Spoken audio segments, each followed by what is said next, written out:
Assalamu alaikum wa rahmatullahi wa barakatuh. Alhamdulillahi rabbil alamin. Wassalatu wassalamu ala rasulillah. Amma ba'd. Donc, bienvenue à vous tous sur ce live. Dont le sujet, dont le thème est les études à l'université islamique de Médine. Donc, vous êtes les bienvenus. J'ai l'honneur d'accueillir plusieurs invités. Donc, à ma droite, il y a le frère Adam. Et à ma gauche, il y a le frère Ahmed. Donc, elle a les récompenses d'avoir répondu à l'invitation. Donc, Inch'Allah, on va se présenter succinctement, chacun à notre tour. Donc, je vais commencer par me présenter brièvement. Je suis votre frère Ibrahim Aboul Qasim.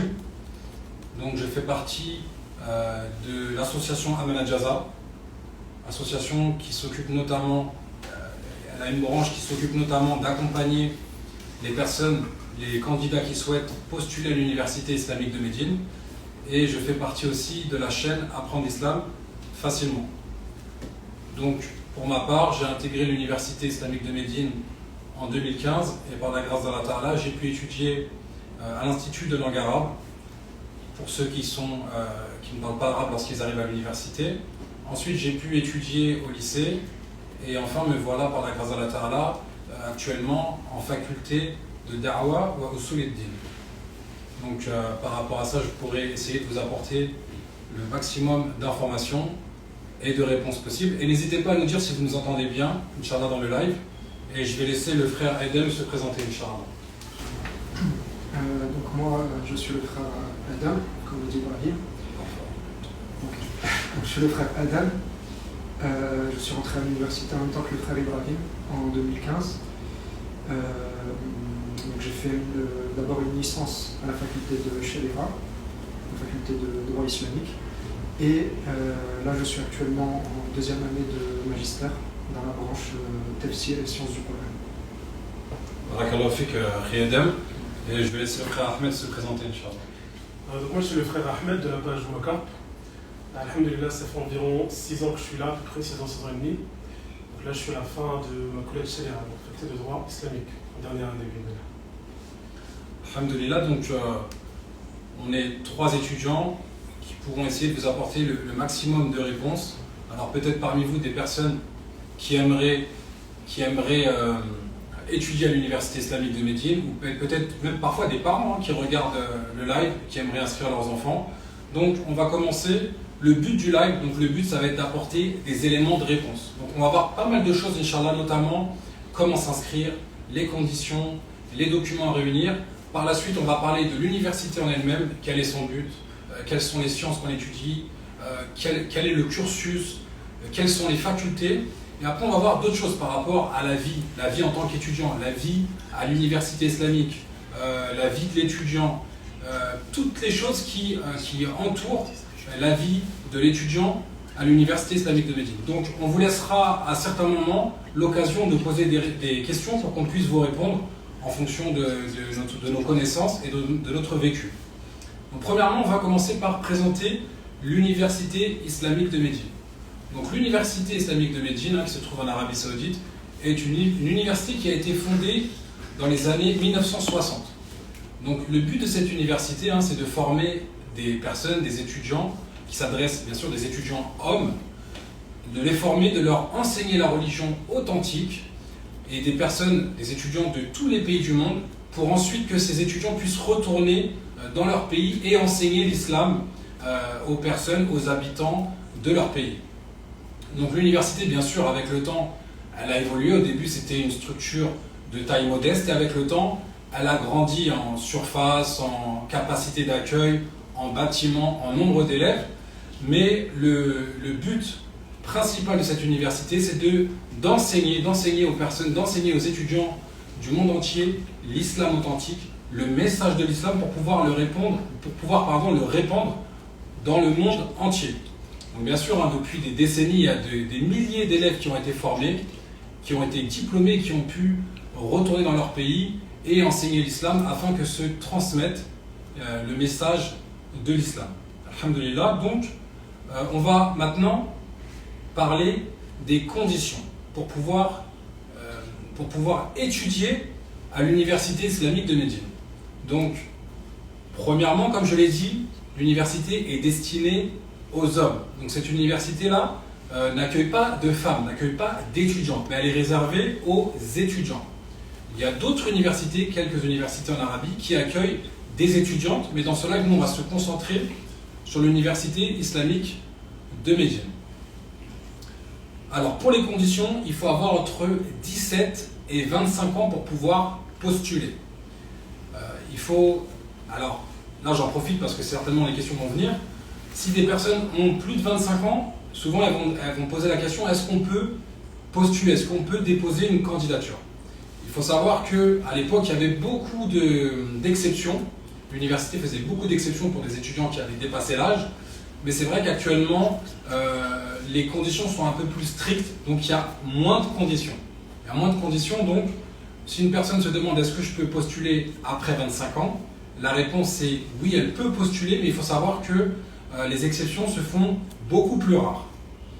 Ensuite, l'université demande que l'étudiant ait obtenu le baccalauréat. Le baccalauréat ou un diplôme équivalent.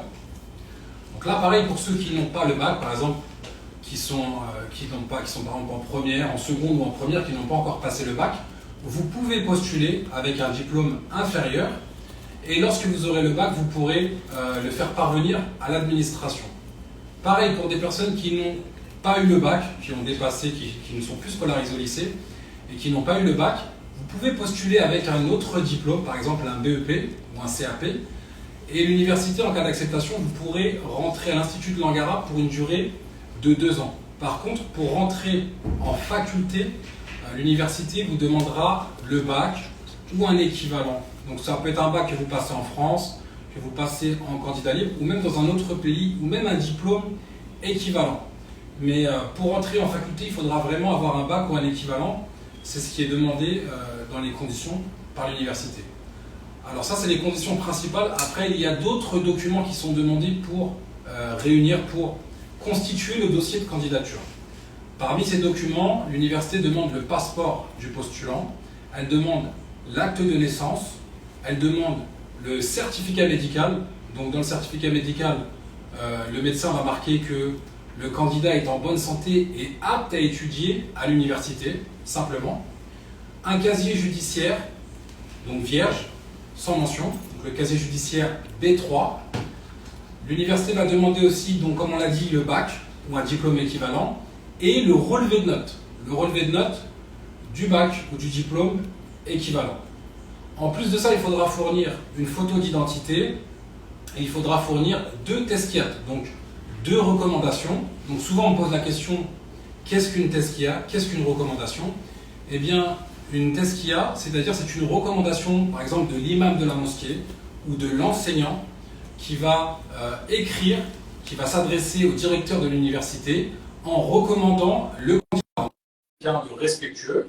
L'imam ou l'enseignant qui va écrire cette tezkiya va noter ce qu'il connaît de cet étudiant. Donc voici pour les éléments, pour les pièces à réunir pour pouvoir postuler. Donc bien sûr ça, sur la chaîne YouTube Amana Jaza, vous pourrez voir, il y a des vidéos, on a déjà énuméré toutes les pièces. Donc là, vous pourrez les retrouver facilement sur la chaîne YouTube. Je pourrais même les remettre en commentaire de la vidéo. Donc voici pour les pièces à réunir. Donc je précise aussi une chose importante, c'est que les ouvertures des inscriptions actuellement ne se font qu'une fois par an. Donc, actuellement, environ la période d'ouverture, c'est entre septembre et novembre. Donc là, pour l'instant, les inscriptions sont fermées. Mais Inch'Allah, elles vont ouvrir prochainement au mois de septembre pour une durée généralement à peu près 45 jours. C'est pour ça que c'est dès maintenant qu'il faut commencer à préparer son dossier, à constituer son dossier pour pouvoir être prêt à s'inscrire lors des ouvertures. Donc pour ceci, nous on a dans l'association Amana Jaza une branche qui s'occupe d'accompagner les candidats pour constituer leur dossier et déposer leur candidature. Donc une fois de plus, je vous mettrai les renseignements en commentaire et en descriptif de cette vidéo pour ceux qui souhaitent s'inscrire. Alors une chose aussi importante, aucun dépôt ne se fait en papier. Souvent on me pose la question, est-ce que je peux réunir mon dossier, venir à l'université et le déposer en papier? Il faut savoir que ça fait plus de 10 ans, peut-être même plus de 15 ans, que l'université ne prend plus de dossier papier. Donc tout se fait en ligne. tout se fait en ligne numériquement. Le dépôt de la candidature se fait en ligne pendant les périodes d'inscription. Donc un peu plus tard dans le live, on verra ensuite, une fois qu'on a déposé une candidature, les délais pour obtenir une réponse, Inch'Allah. Aussi une question qui revient souvent, est-ce qu'on peut faire une muqabala à l'université? Donc une muqabala, c'est un entretien. Il faut savoir qu'il y a quelques temps, avant le corona, il était possible de se rendre à l'université lorsqu'on avait déposé un dossier en ligne ou lorsqu'on venait en déposer un, et faire un entretien physique avec un membre du jury pour montrer ses motivations et que la personne, le membre du jury, puisse avoir une idée du candidat et lui donner une note qu'il allait transmettre à l'administration pour savoir est-ce que le candidat était un candidat intéressant pour l'université. Donc si vous voulez, c'est une sorte de concours. Donc on va déposer un dossier de candidature et ensuite l'université, il y aura un jury, une lejna qui va se réunir et qui vont choisir parmi de nombreux candidats. Il faut savoir que dans chaque pays, il y aura des candidats qui vont déposer une candidature, que ce soit de France, que ce soit du Mali, que ce soit du Niger, que ce soit d'Algérie, que ce soit du Maroc, que ce soit de Thaïlande, que ce soit d'Angleterre, que ce soit des États-Unis. Dans pratiquement tous les pays du monde, il y aura des candidats et donc l'université va sélectionner un certain nombre de candidats pour chaque pays. Et pour la France, pour la dernière sélection, il me semble qu'il y avait pas loin de 80 sans accepter environ. Il faut savoir que c'est déjà beaucoup plus qu'il y a quelques années. Avant, c'était 20, 30 acceptés par an. Donc maintenant, l'université, elle a augmenté sa capacité d'accueil puisqu'elle a construit de nouveaux bâtiments, de nouveaux logements pour les étudiants. Donc maintenant, il y a une plus grosse capacité d'accueil. Et d'ailleurs, j'en profite pour vous dire que le frère Ahmed, qui est présent avec nous, il est le mandoub des étudiants français, c'est-à-dire le délégué des étudiants français. C'est-à-dire que pour chaque pays, l'université demande que parmi les étudiants du pays, il y ait un délégué, un responsable qui va être la liaison entre l'administration et les étudiants. Donc le frère Ahmed, il est donc le délégué des Français. Et d'ailleurs, je pense que ça serait utile que tu expliques peut-être ton rôle, à quoi ça correspond exactement. Alors oui, à quoi ça correspond exactement? Le mandoub, c'est quelqu'un qui va en fait aider les étudiants dans leurs affaires d'étudiants tout simplement. Chaque problème d'étudiant par rapport au voyage, par rapport au administratif, être là auprès des étudiants les nouveaux quand ils arrivent, les accueillir, répondre à leurs questions. C'est comme une sorte de délégué de classe, entre guillemets, mais pour tous les étudiants français. C'est particulièrement pour les nouveaux, surtout quand ils arrivent, qui sont un peu perdus, ils ne savent pas où aller. Donc on est un peu là pour les guider et leur montrer donc où aller, comment se loger, où s'inscrire pour la cantine, etc. etc. C'est aussi par rapport au voyage, le voyage de l'été, si j'arrivais d'avion, tout ce qui est par rapport au visa, etc. C'est un peu un soutien pour les étudiants français, tout simplement. Au mandat qui accepte cette activité. Mais en tout cas, voilà, fait pour les efforts, pour cette responsabilité. Je tiens à préciser aussi que le frère, le rôle qu'il tient, comme le rôle de tous les délégués, c'est un rôle bénévole. Ce n'est pas un travail, ils ne sont pas payés pour ça. Donc c'est vraiment du temps qu'ils donnent. Ils prennent de leur temps dans leurs études pour aider les étudiants et faire la liaison entre l'administration et les étudiants. Donc voyez bien encore, je vous le rappelle, que ce rôle-là est un rôle important pour les étudiants et pour l'administration et qu'ils font ça vraiment de manière bénévole. Ils n'ont pas un salaire pour ça, c'est vraiment pour nous aider. Donc je vous rappelle quand même ce rôle important et on demande qu'à l'appareil il accepte ces efforts. Toi, Ariel, tu voyais certaines choses à dire par rapport à ces premiers points qu'on a évoqués? Oui, par rapport à Muqabala. D'accord, par rapport à Muqabala. Il y a des questions qui reviennent souvent. Par rapport à Muqabala, c'est comme l'a mentionné le frère. En fait, pendant la Muqabala, ils vont tester le niveau de l'élève, ils vont poser certaines questions. Donc, je pense que c'est pas mal d'expliquer un peu le principe de la Muqabala. Premièrement, voilà, le principe de la Muqabala, ce qu'il faut savoir, c'est que réussir à répondre aux questions, ça n'indique pas qu'on va être accepté. Mais de la même manière, ne pas réussir à répondre aux questions, ça ne veut pas dire que la personne ne va pas être acceptée. C'est un peu aléatoire. Des fois, par exemple, le fait que l'étudiant ne réussisse pas à répondre, ça peut être au contraire un argument pour être pris. C'est un peu spécial, mais ça va des fois dans un sens, des fois dans un autre. Mais dans tous les cas, la norme et la base, c'est quand même d'essayer de bien répondre aux questions. À la base, c'est ce qui est censé être le mieux. Donc, du coup, c'est bien de se préparer pour le Muqabala. Donc, personnellement, les questions que j'ai vues, questions dont j'ai vu qu'elles étaient souvent posées. Les questions dont j'ai vu qu'elles étaient souvent posées à la Muqabala, en général, ça va être par exemple énumérer les 5 piliers de l'islam, énumérer les 6 piliers de la foi. Des fois, ça va être énumérer les piliers de la prière. Ça va être voilà, les conditions de la zakat. J'ai déjà vu cette question. Et il y a une des personnes, c'est le docteur Tolki.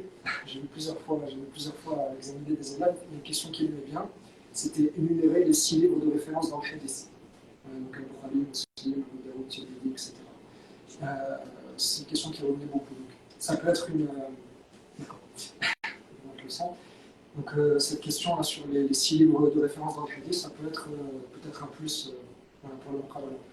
Mais de toute façon, en vérité, comme tu as dit, il n'y a plus de Muqabala. Ouais, en fait, depuis le Corona, ils ont stoppé les entretiens. Donc, quand on dit Muqabala, on répète, c'est un entretien que le candidat peut faire avec le jury en présentiel devant un membre du jury. Pour une durée, c'est environ 10, 15, 20 minutes. Mais depuis le Corona, effectivement, ils n'ont pas réouvert le service. Donc pour l'instant, ce n'est pas d'actualité. Mais en tout cas, le faire, ce qu'il a soulevé, c'est important. C'est-à-dire que dans toute la candidature, ce n'est pas forcément les meilleurs qui vont être pris. Ne pensez pas comme ça. Ce n'est pas comme un concours, par exemple, en France, où ils vont prendre le meilleur qui a la meilleure note. Non. Ils savent qu'on vient d'un pays, on est une minorité, c'est une minorité musulmane. Donc ils savent très bien que les gens n'ont pas forcément étudié, beaucoup ne parlent pas arabe. Donc ce n'est pas forcément celui qui a le meilleur niveau, mais c'est plutôt le profil qui va être le plus intéressant pour eux. Donc n'oubliez pas le but de l'université, c'est de prendre des étudiants pour qu'ils retournent prêcher, qu'ils aillent enseigner l'islam dans leur pays. Donc c'est surtout ces profils-là qu'ils vont regarder. Donc ils n'hésitent pas à prendre, que ce soit des convertis ou pas forcément des convertis, ils prennent un peu de tout. Mais c'est un choix de leur part. C'est un choix de leur part. Et ça fait partie des causes. Mais avant tout, ce que je nous enjoins et je vous rappelle, c'est d'invoquer Allah Ta'ala pour qu'il vous donne la facilité, qu'il vous accorde la réussite dans vos démarches. Puisque tout dépend d'Allah Ta'ala. Ensuite, ce qu'on va faire, c'est des simples causes. Et nous, on va vous expliquer les causes, comment bien faire un dossier, on va vous expliquer les éléments à réunir et les conditions aussi à réunir. Mais ce ne sont que des causes. La réussite provient d'Allah Subhanahu wa Ta'ala.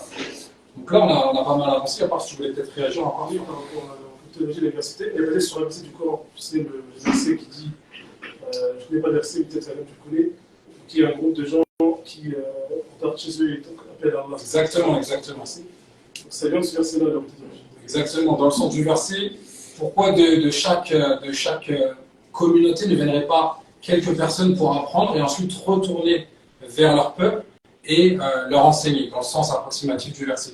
Donc effectivement, c'est basé principalement sur cela. Il y a aussi justement un but, maintenant en plus dans l'université. Un but en plus dans l'université maintenant, c'est de participer aussi à la recherche dans le domaine des sciences islamiques, de pouvoir chercher dans plusieurs domaines, le domaine du fiqh, le domaine du tafsir, les divers domaines des sciences islamiques. C'est vraiment aussi un but maintenant qui est vraiment annoncé dans l'université, le fait de monter dans les classements mondiaux, etc.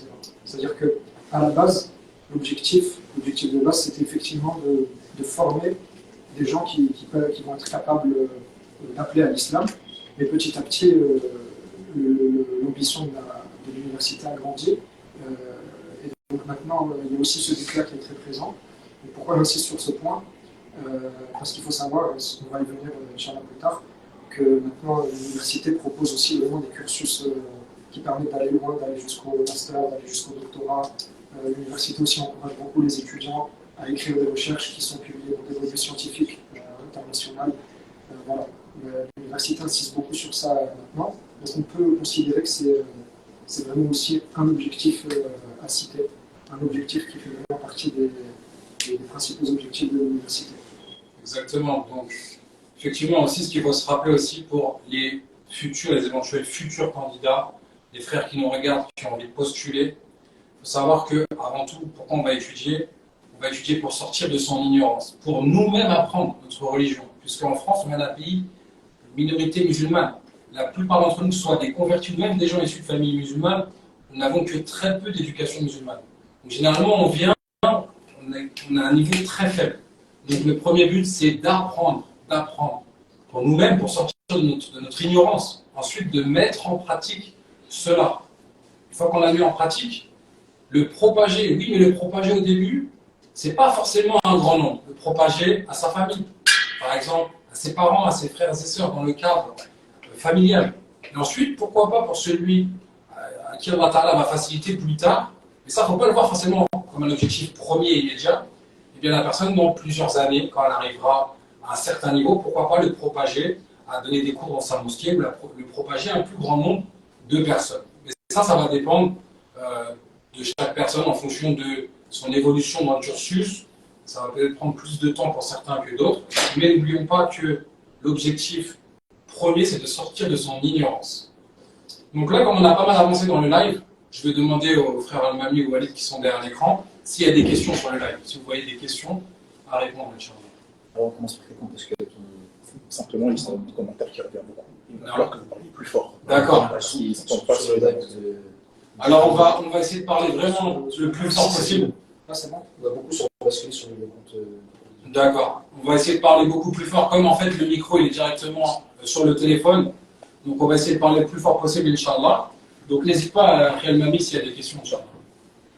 On va commencer par le compte de toi, Ibrahim. Donc, une question qui est revenue dès le départ. Alors, la première question, c'est est-il possible d'étudier une science mondaine en parallèle des études à l'université islamique de Médine?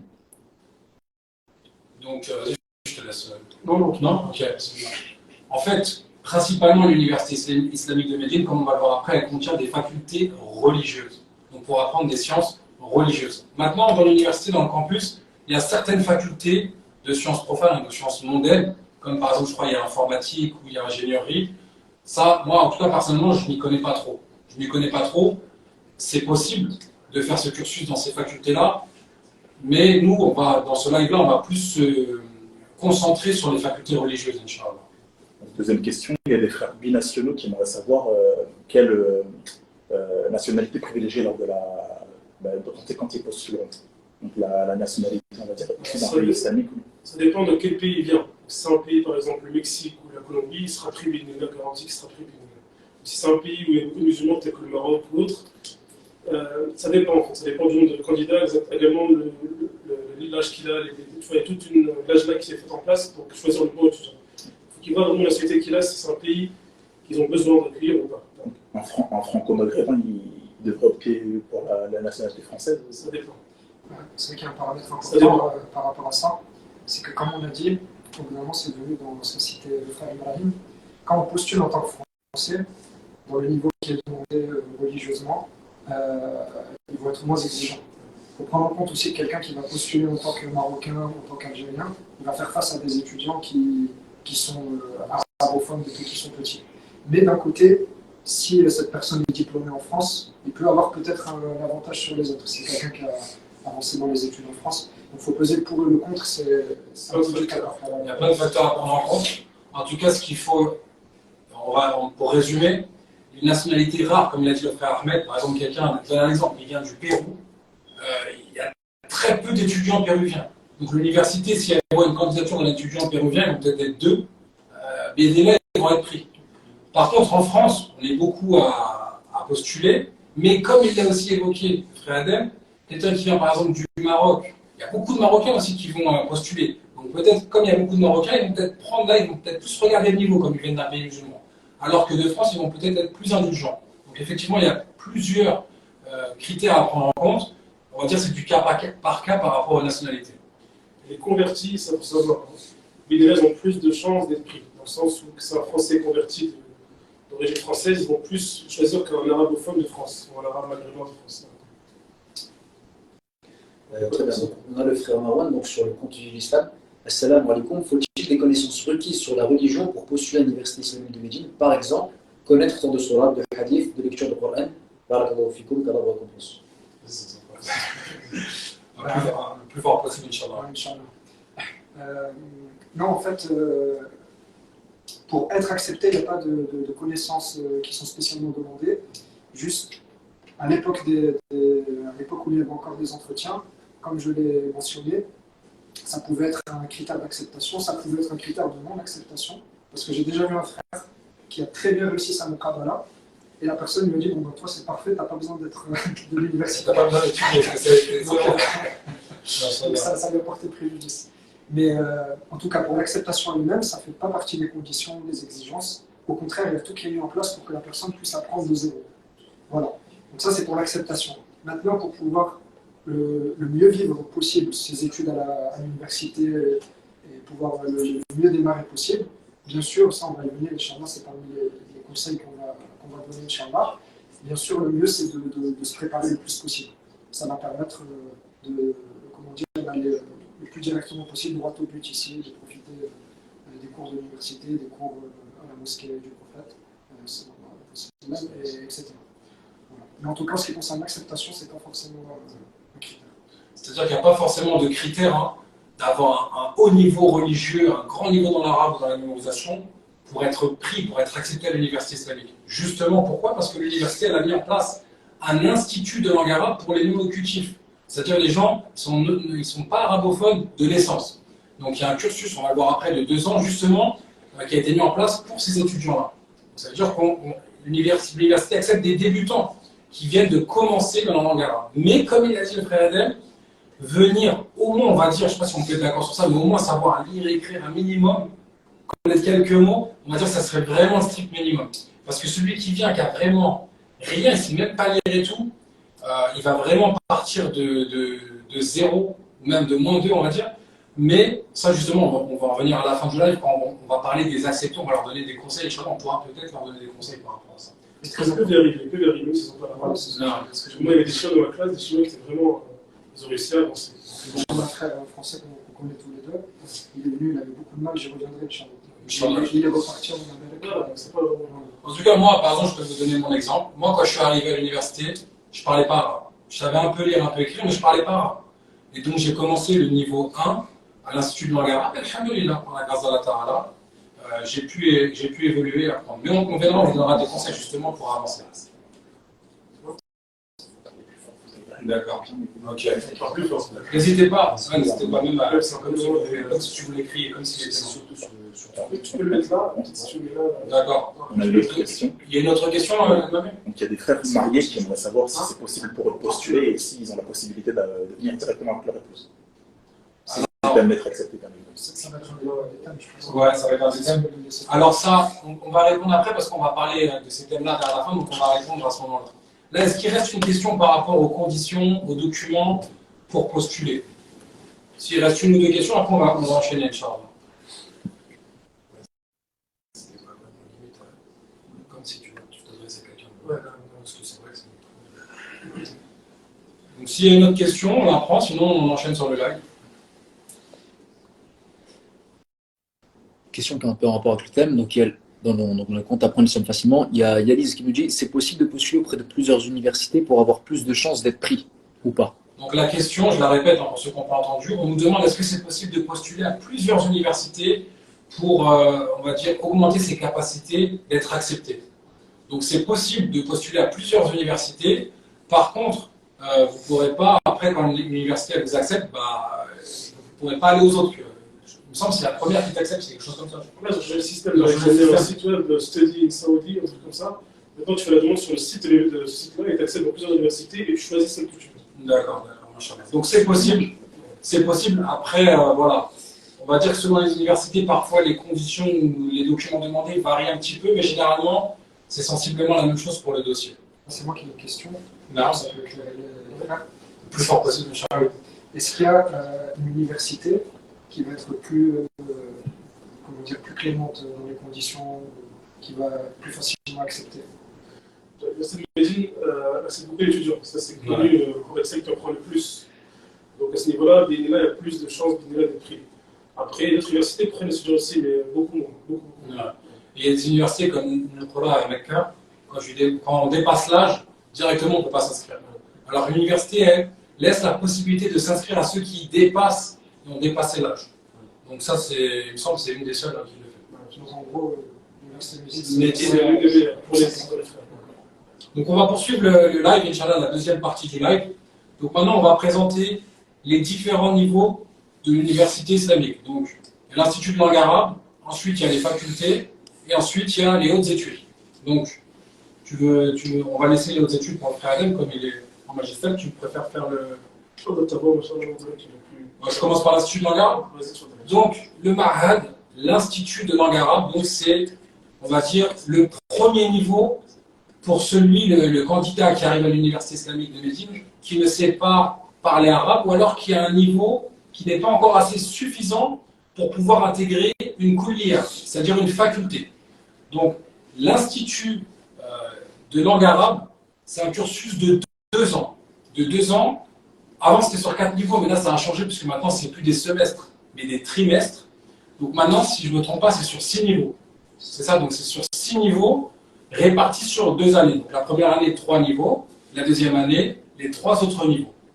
Donc, durant ce cursus de 2 ans, l'étudiant qui va arriver à l'Université islamique de Médine, eh bien, il va apprendre à parler, à écrire l'arabe, il va apprendre du vocabulaire, il va apprendre les règles de grammaire, il va apprendre la lecture, et il va apprendre aussi certaines notions. Ne pensez pas que c'est juste que de l'arabe, que de la langue arabe. Il y a aussi des notions de tawhid, il y a des notions de fiqh, de jurisprudence, il y a du hadith aussi, il y a du Coran, de la mémorisation, de la récitation. Il y a plusieurs matières, il y a pas mal de matières que vous allez étudier dans ce niveau, c'est-à-dire dans ce cursus.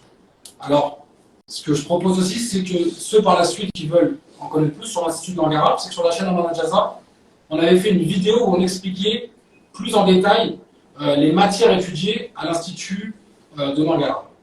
Donc, il y a également mon diplôme à la fin de l'Institut de langue arabe. Exactement, machallah. Comme il a dit le frère Ahmed, à la fin des 2 ans de langue arabe, pour ceux qui vont réussir, généralement celui qui étudie normalement, qui est assidu et qui fait les efforts demandés, il obtient un diplôme.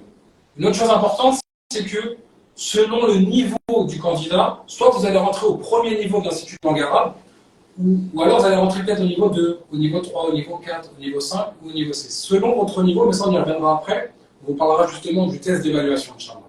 Donc, selon les niveaux, soit vous allez commencer au tout début de l'Institut de langue arabe, soit vous allez commencer dans un niveau intermédiaire, ou soit vous allez directement aller en faculté pour ceux qui parlent déjà arabe, qui ont déjà un certain niveau. Voilà ce qu'on peut dire, à part si ça veut chose. Bien sûr.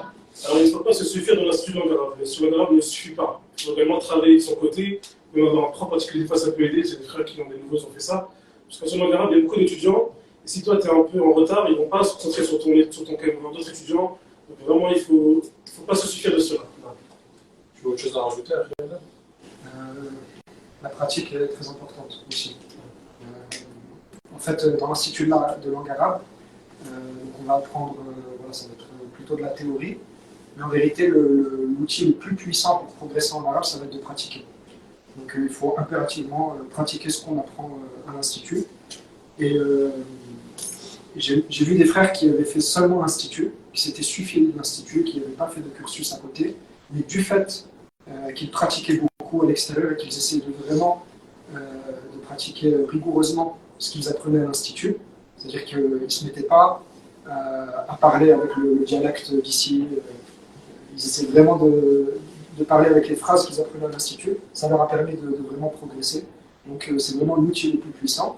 Après, bien sûr, l'étudiant, comme on mentionnait le frère, plus il peut mettre de moyens de son côté pour apprendre, mieux c'est. Donc prendre un prof particulier, essayer de beaucoup lire à côté, etc. Donc en d'autres termes, les futurs étudiants français, ne traînez pas qu'en français, ne traînez pas qu'avec les Français, ou du moins ne parlez pas qu'en français. Si vous ne traînez qu'avec des étudiants français, parlez en arabe, ou alors essayez de beaucoup aussi fréquenter des étudiants qui ne sont pas francophones. Comme ça, vous serez obligé de parler arabe. Je pense que c'est un conseil qu'on se donne souvent. On a parfois tendance à l'oublier, à se laisser aller. Mais comme il a dit le frère Adam, c'est la pratique, il n'y a pas de secret. Donc si tu veux, on te laisse enchaîner sur les facultés, les 5 facultés. Sur les facultés, tu veux la donner? Il va faire les études.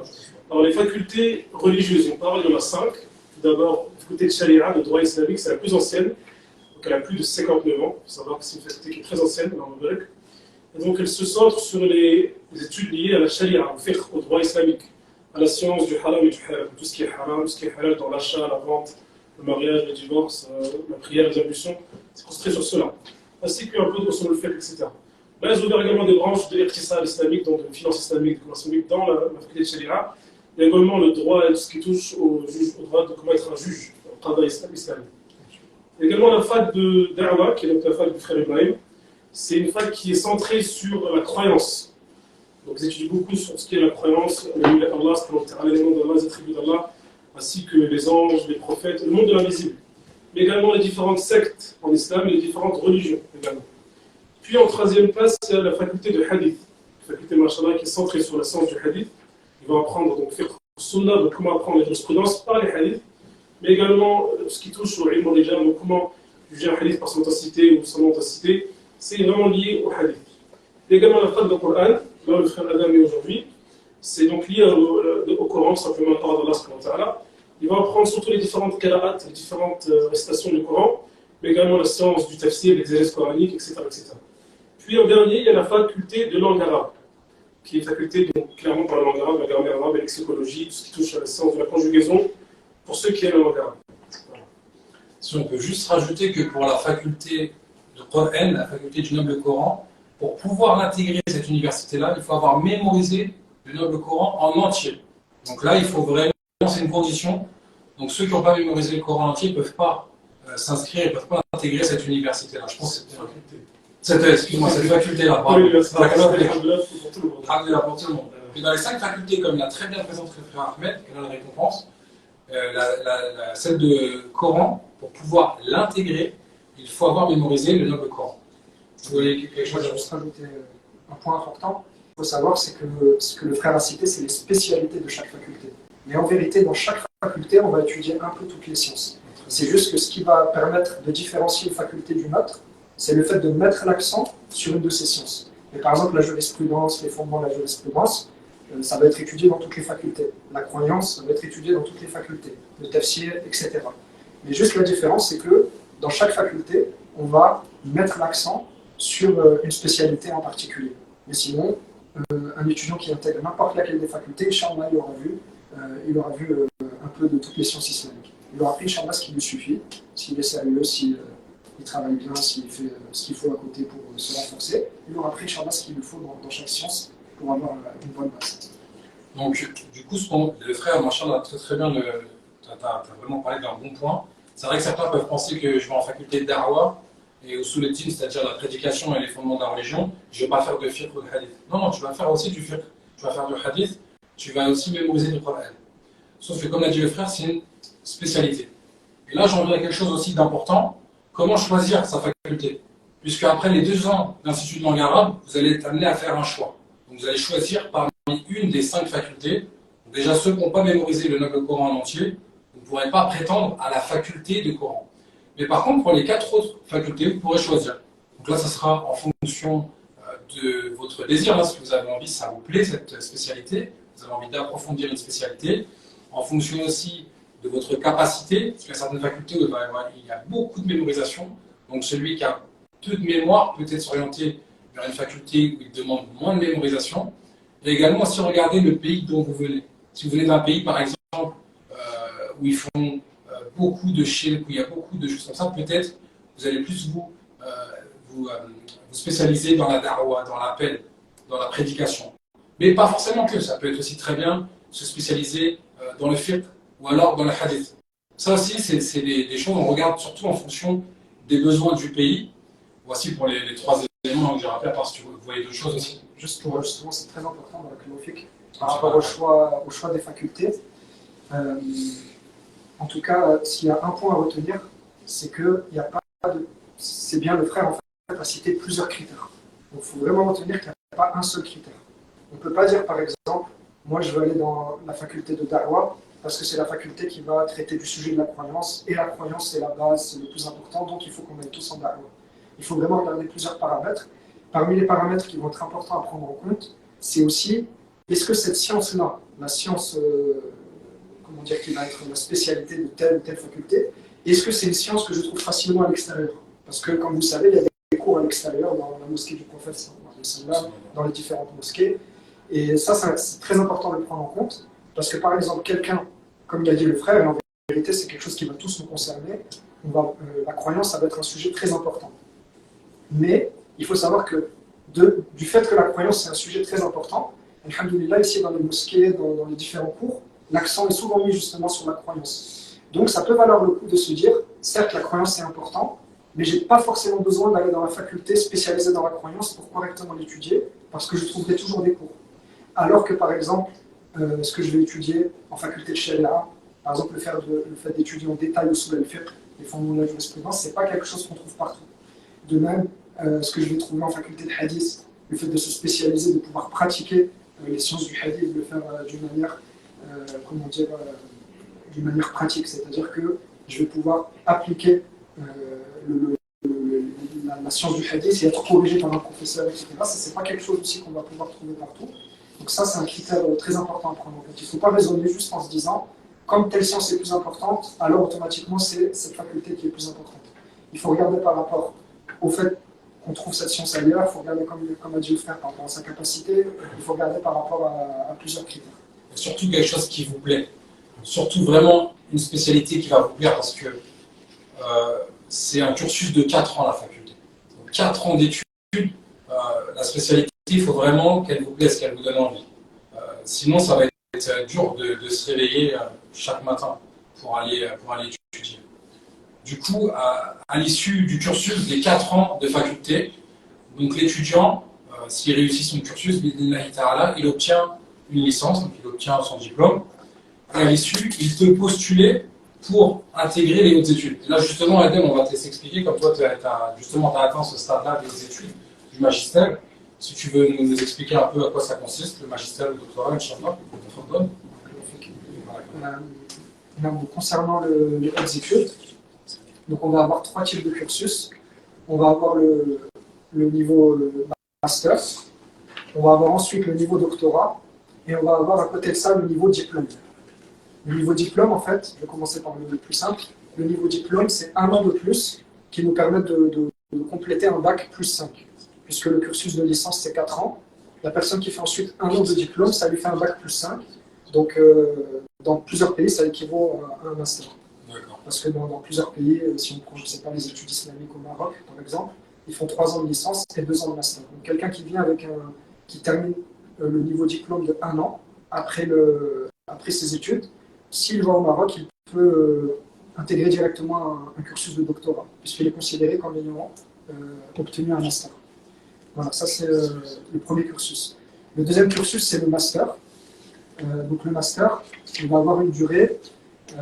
Là, c'est un peu compliqué parce que, il y a des changements dans certaines branches. Il y a certaines branches qui sont toujours sur un système où le master se fait en 4 ans. Dans d'autres branches, ça se fait en 2 ans et demi. En tout cas, de manière générale, le modèle d'études, c'est qu'il va avoir 1 année ou 2 années de cours. On va continuer à aller en cours.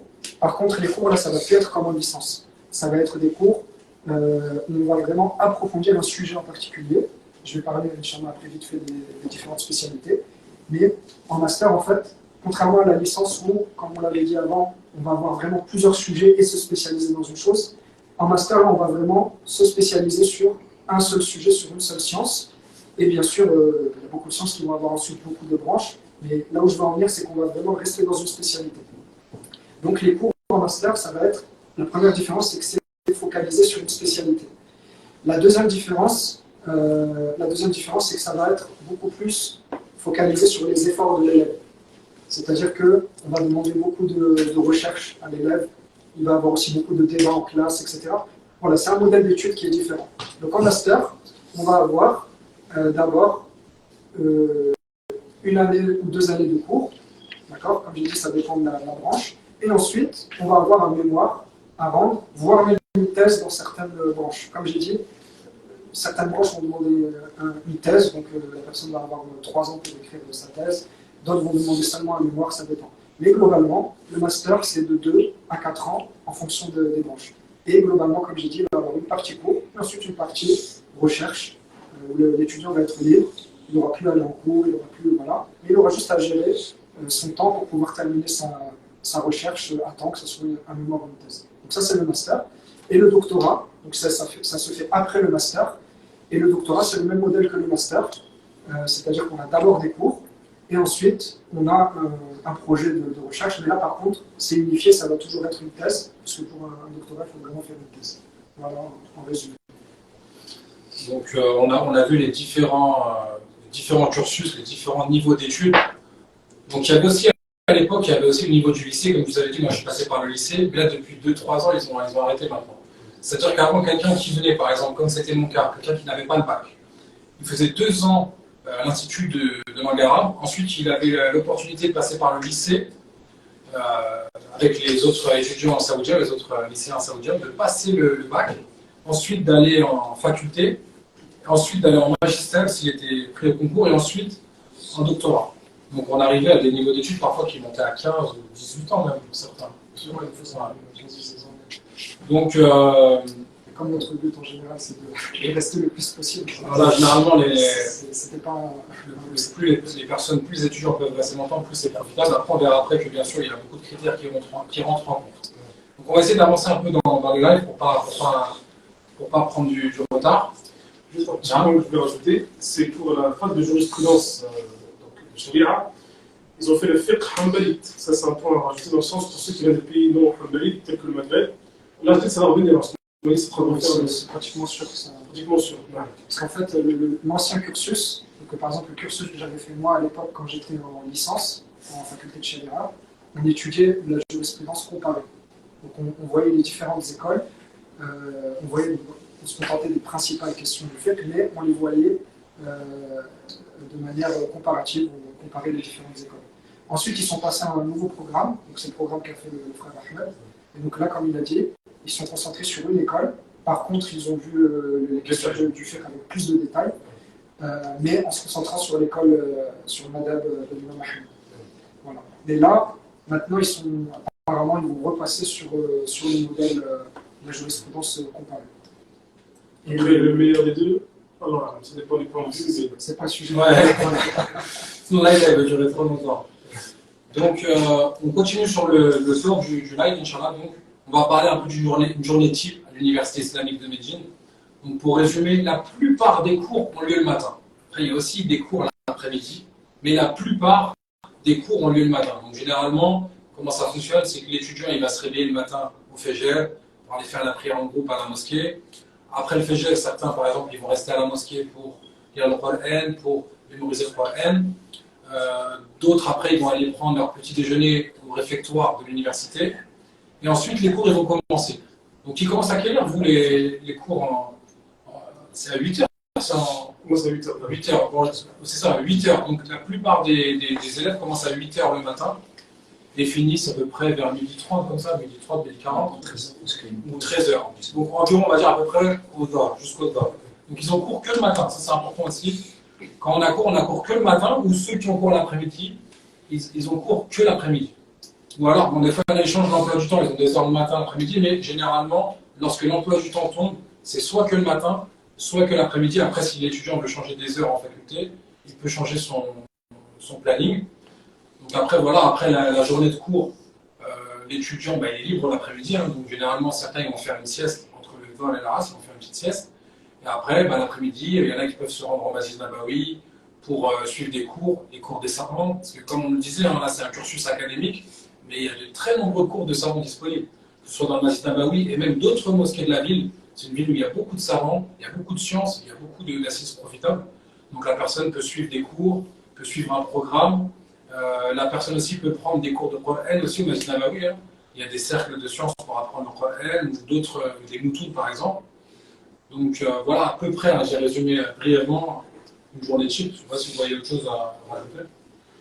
Après pour moi, le pattern parfait d'un étudiant, c'est qu'il se réveille au Fajr, près à la mosquée, il révise son Coran, il va manger à la cantine, il va en cours jusqu'à midi. À midi, il fait une sieste, il se réveille avant l'Asr, il va à la mosquée du prophète sallallahu alayhi wa sallam. Il reste avec les savants, donc j'avais un cours après l'Asr. Puis il prend un prof au haram de la mosquée du prophète, un prof de Coran par exemple, ou de Moutoun selon ce qu'il veut apprendre. S'assoit avec lui pendant entre Maghrib et l'Isha. Puis après l'Isha par exemple, il fait ses devoirs et puis il dort. Si vraiment il fait ça pendant tous les jours, il va vraiment apprendre quelque chose de bien ici. C'est vraiment, il faut avoir une bonne routine et il faut avoir une bonne planification de sa journée. C'est très important. Très très bien. Et aussi, ce qu'on peut rajouter, ce qu'on disait tout à l'heure, on a évoqué le fait de faire des efforts, de ne pas se contenter que des cours qui sont donnés par l'université. Il y a aussi le fait de réviser ses cours, le fait de relire ses cours. Surtout les débutants, lorsque vous allez arriver, vous ne parlez pas bien arabe, n'hésitez pas à relire vos cours, relire les textes. Des fois, il y a des dialogues, les relire, faire les exercices dans votre chambre, et réécrire les mots, apprendre le vocabulaire. Ça, c'est aussi un temps à prendre, chaque journée. Ne pas se contenter que des cours, mais après rentrer et pas réviser. Ça, c'est aussi important. Et pour finir cette deuxième partie du live, donc, avant, c'était 2 semestres. Donc, dans l'année, il y avait 2 semestres d'études. Maintenant, ils ont changé depuis, ça fait 1 an. Ils ont changé, maintenant, il y a 3 trimestres. Donc, c'est 3 trimestres. Donc, on commence à peu près fin août, comme ça, environ fin août, début septembre, jusqu'à novembre, comme ça, à peu près. Un trimestre dure 2 mois et demi. Enfin, c'est 2 mois et demi, 3 mois, on va dire. Donc, après, de novembre à mars et de mars à juin, si je me trompe pas. Donc, voilà. Donc, après chaque trimestre, il y a des examens. Donc, il y a à peu près 1 à 2 semaines d'examen. Vous allez être examiné dans chaque matière, avoir une note, et ceci pour chaque trimestre. Donc après, pour les 2 ans d'Institut Margarat, ce sera le calcul de tous les examens que vous avez eus, et vous aurez donc le diplôme, votre diplôme en fonction de cette réussite à tous les examens. Pareil pour la faculté. Donc c'est une sorte de contrôle continu. Chaque trimestre, vous avez des contrôles des examens. Et il y a aussi des périodes de vacances. Donc il y a l'été, maintenant c'est 2 mois de vacances. Il y a 2 mois de vacances l'été. Et dans l'année scolaire, il y a des périodes où il y a à peu près 1 semaine, 10 jours de vacances. Chaque année, l'université va publier le planning annuel pour justement informer de ces dates de vacances et parfois de week-ends prolongés. Comme nous sommes actuellement dans un week-end prolongé de 4 jours. Donc voici pour la deuxième partie du live.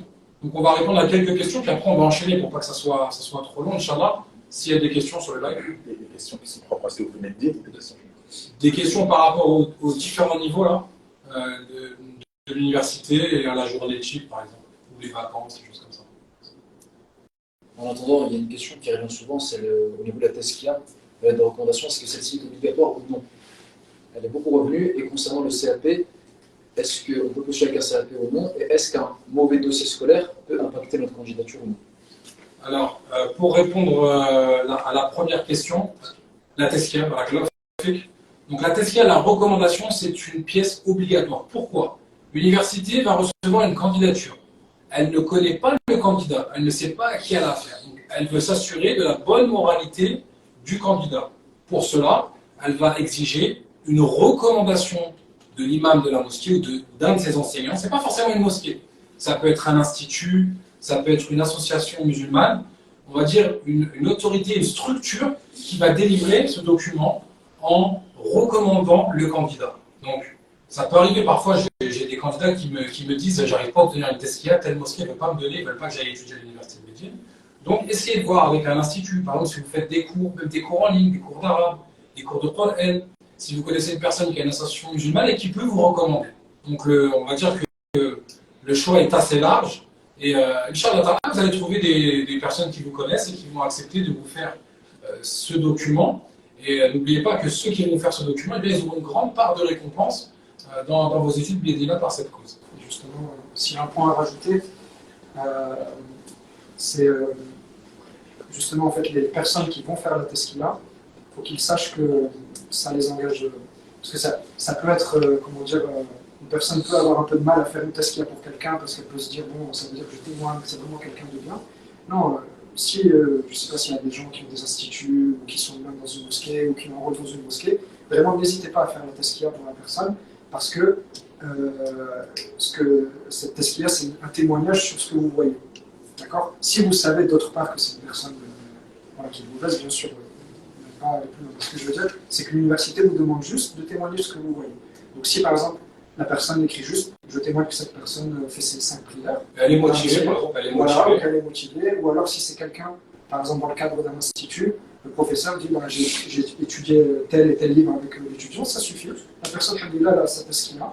On ne demande pas à ce que la personne, comment dire, et c'est pas ce qui est voulu par la tesquila à l'université, le fait que la personne ait vraiment une vraie connaissance de la personne profonde, qu'elle s'engage au fait qu'elle puisse occuper telle ou telle fonction. Non, c'est juste que la personne puisse témoigner que le postulant a fait tel ou tel effort, a étudié telle ou telle chose, au quotidien fait tel ou tel effort, participe dans tel projet humanitaire, participe dans Exactement. Voilà. Ça, c'est important. Exactement. Donc la personne, simplement, elle va écrire ce qu'elle connaît du postulant. Si la seule chose qu'elle connaît, c'est que la personne elle est assidue aux prières et qu'elle est motivée, c'est déjà quelque chose d'important à mettre sur la tesquila. On a une question. Est-ce qu'il est possible d'intégrer plusieurs spécialités en même temps? Par exemple, intégrer une kulliyya de sharia et en même temps intégrer une autre kulliyya. Non, ce n'est pas possible. C'est une faculté. De toute façon, tu ne pourras pas vraiment gérer toutes les facultés avec beaucoup de charges de travail. Déjà, un sujet en particulier, c'est déjà suffisant pour un étudiant. Mais ça soulève un point important. Pour revenir un peu sur la question du choix des facultés. La personne, quand elle planifie un peu ses études, elle peut se dire je vais aller dans telle faculté, je vais aller dans telle faculté parce que je sais que, d'autre part, à côté, je vais me concentrer sur tel sujet. Donc, ce que je veux dire, c'est que la personne, elle va avoir la possibilité d'étudier telle ou telle science à l'extérieur. Donc, il n'y a pas besoin pour étudier telle ou telle science que ça soit forcément dans le cadre de la faculté. Ça peut être le fait de faire un parcours académique dans une spécialité donnée et de faire un parcours d'enseignement traditionnel dans les mosquées dans telle autre spécialité. On n'a pas besoin spécialement. Une fois sur la faculté des Darwa, ce que je voulais rappeler, c'est qu'en Arabie Saoudite, la croyance est authentique, donc issue de la foi et des croyances sur la Sunna.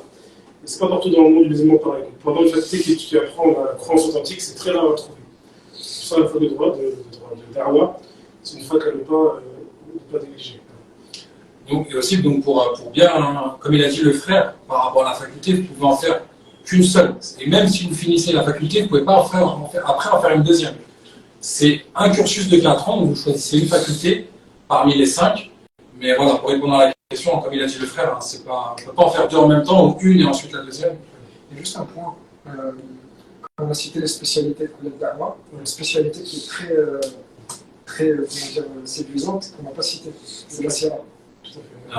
Il faut savoir aussi qu'en faculté de Darwa, parmi les spécialités de cette faculté, c'est la Sierra et l'histoire de l'islam. Donc ça, c'est bon à savoir. C'est bon à savoir.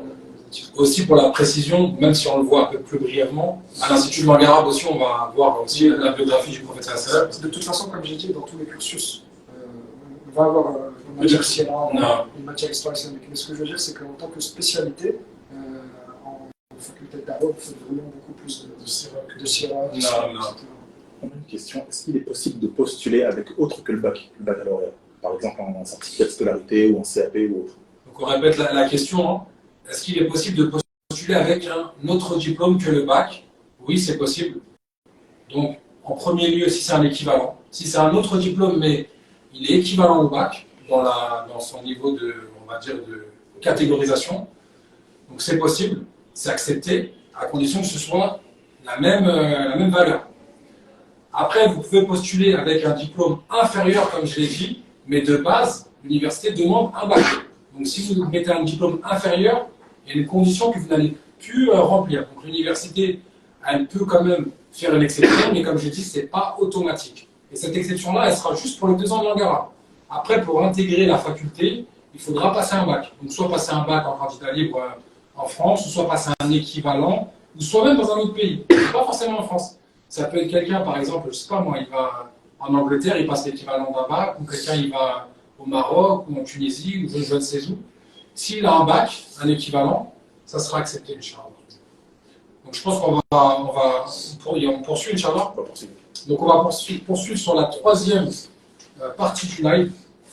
Donc là, c'est combien de temps prend le processus de candidature. Donc là, on a vu comment se passait la candidature, les documents à réunir, les conditions. On a parlé de l'université, du cursus, des différents niveaux. Maintenant, une fois que le candidat a postulé, combien de temps il va devoir attendre pour avoir une réponse et combien de temps il va devoir attendre pour intégrer l'Université islamique de Médine. Et Al-Mami me dit que c'est une question qui revient souvent.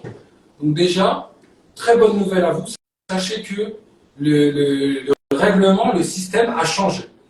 Avant, il y a 2 ans, l'ancien système, vous pouviez postuler toute l'année pratiquement, mais vous pouviez attendre 1 an, 2 ans, 3 ans, parfois même jusqu'à 5 ans, j'entendais. 3 ans, toi t'as attendu 3 ans, c'est pas normal. Toi t'as attendu combien, tu te rappelles ou pas? 1 an et demi? Moi à peu près pareil, 1 an, 1 an et demi, comme ça, alhamdoulilah. Mais il y avait des candidats qui pouvaient attendre de nombreuses années avant d'avoir une réponse. Et depuis 2 ans, ils ont fait un nouveau système. Donc maintenant, ce nouveau système-là, il y a une période d'ouverture des inscriptions par an qui est environ de septembre à novembre, environ, pour une durée de 1 mois et demi, 2 mois, ça dépend les années. Et ensuite, une fois que vous avez déposé la candidature dans cette période-là de septembre à novembre, ensuite, en début d'année suivante, c'est-à-dire quelques mois après, on va dire 3 mois après, il y aura un test à passer. 3-4 mois après, il y aura un test d'évaluation de votre niveau d'arabe à passer en ligne. Ça, on va l'expliquer juste une fois d'après, Inch'Allah.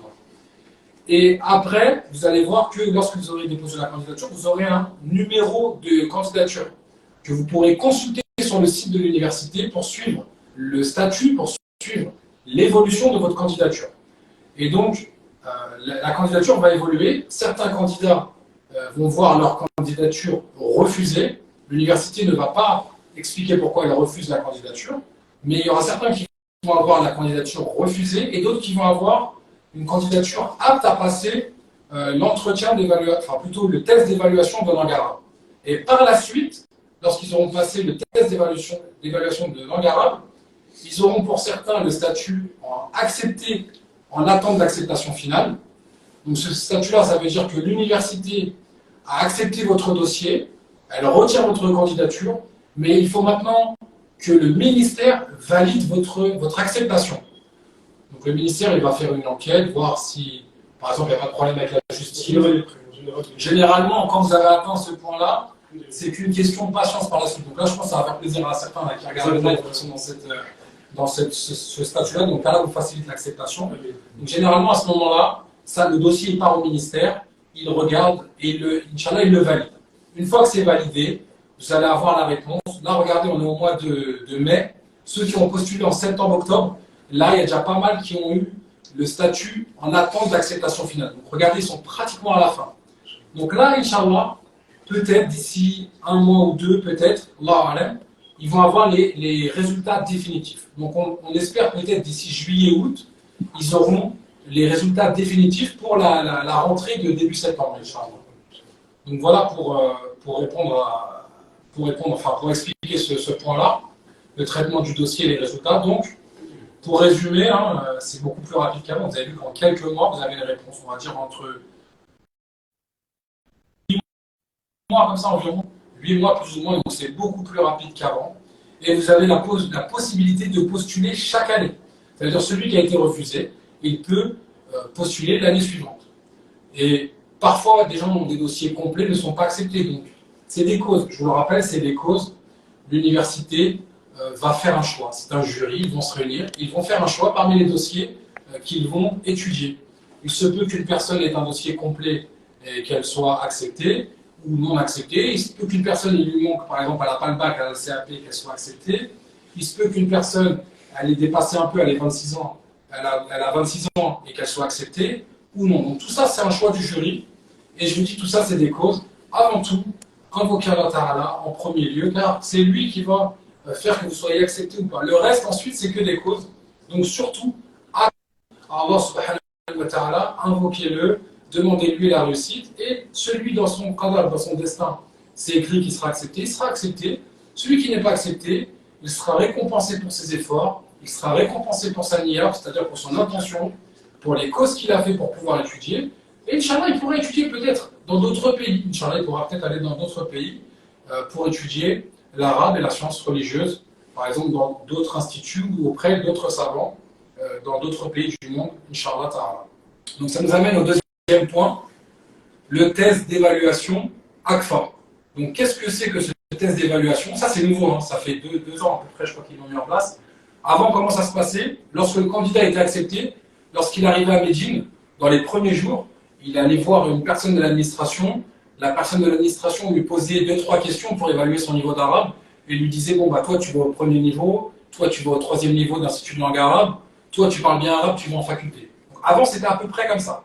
Depuis le corona, ils ont changé maintenant. C'est pendant le processus d'acceptation, eh bien, il y a ce test que je vous ai dit, à peu près 3-4 mois plus ou moins après la candidature. Donc c'est pour ça qu'il faudra bien surveiller les statuts de vos candidatures sur le site. Il faudra bien suivre l'évolution.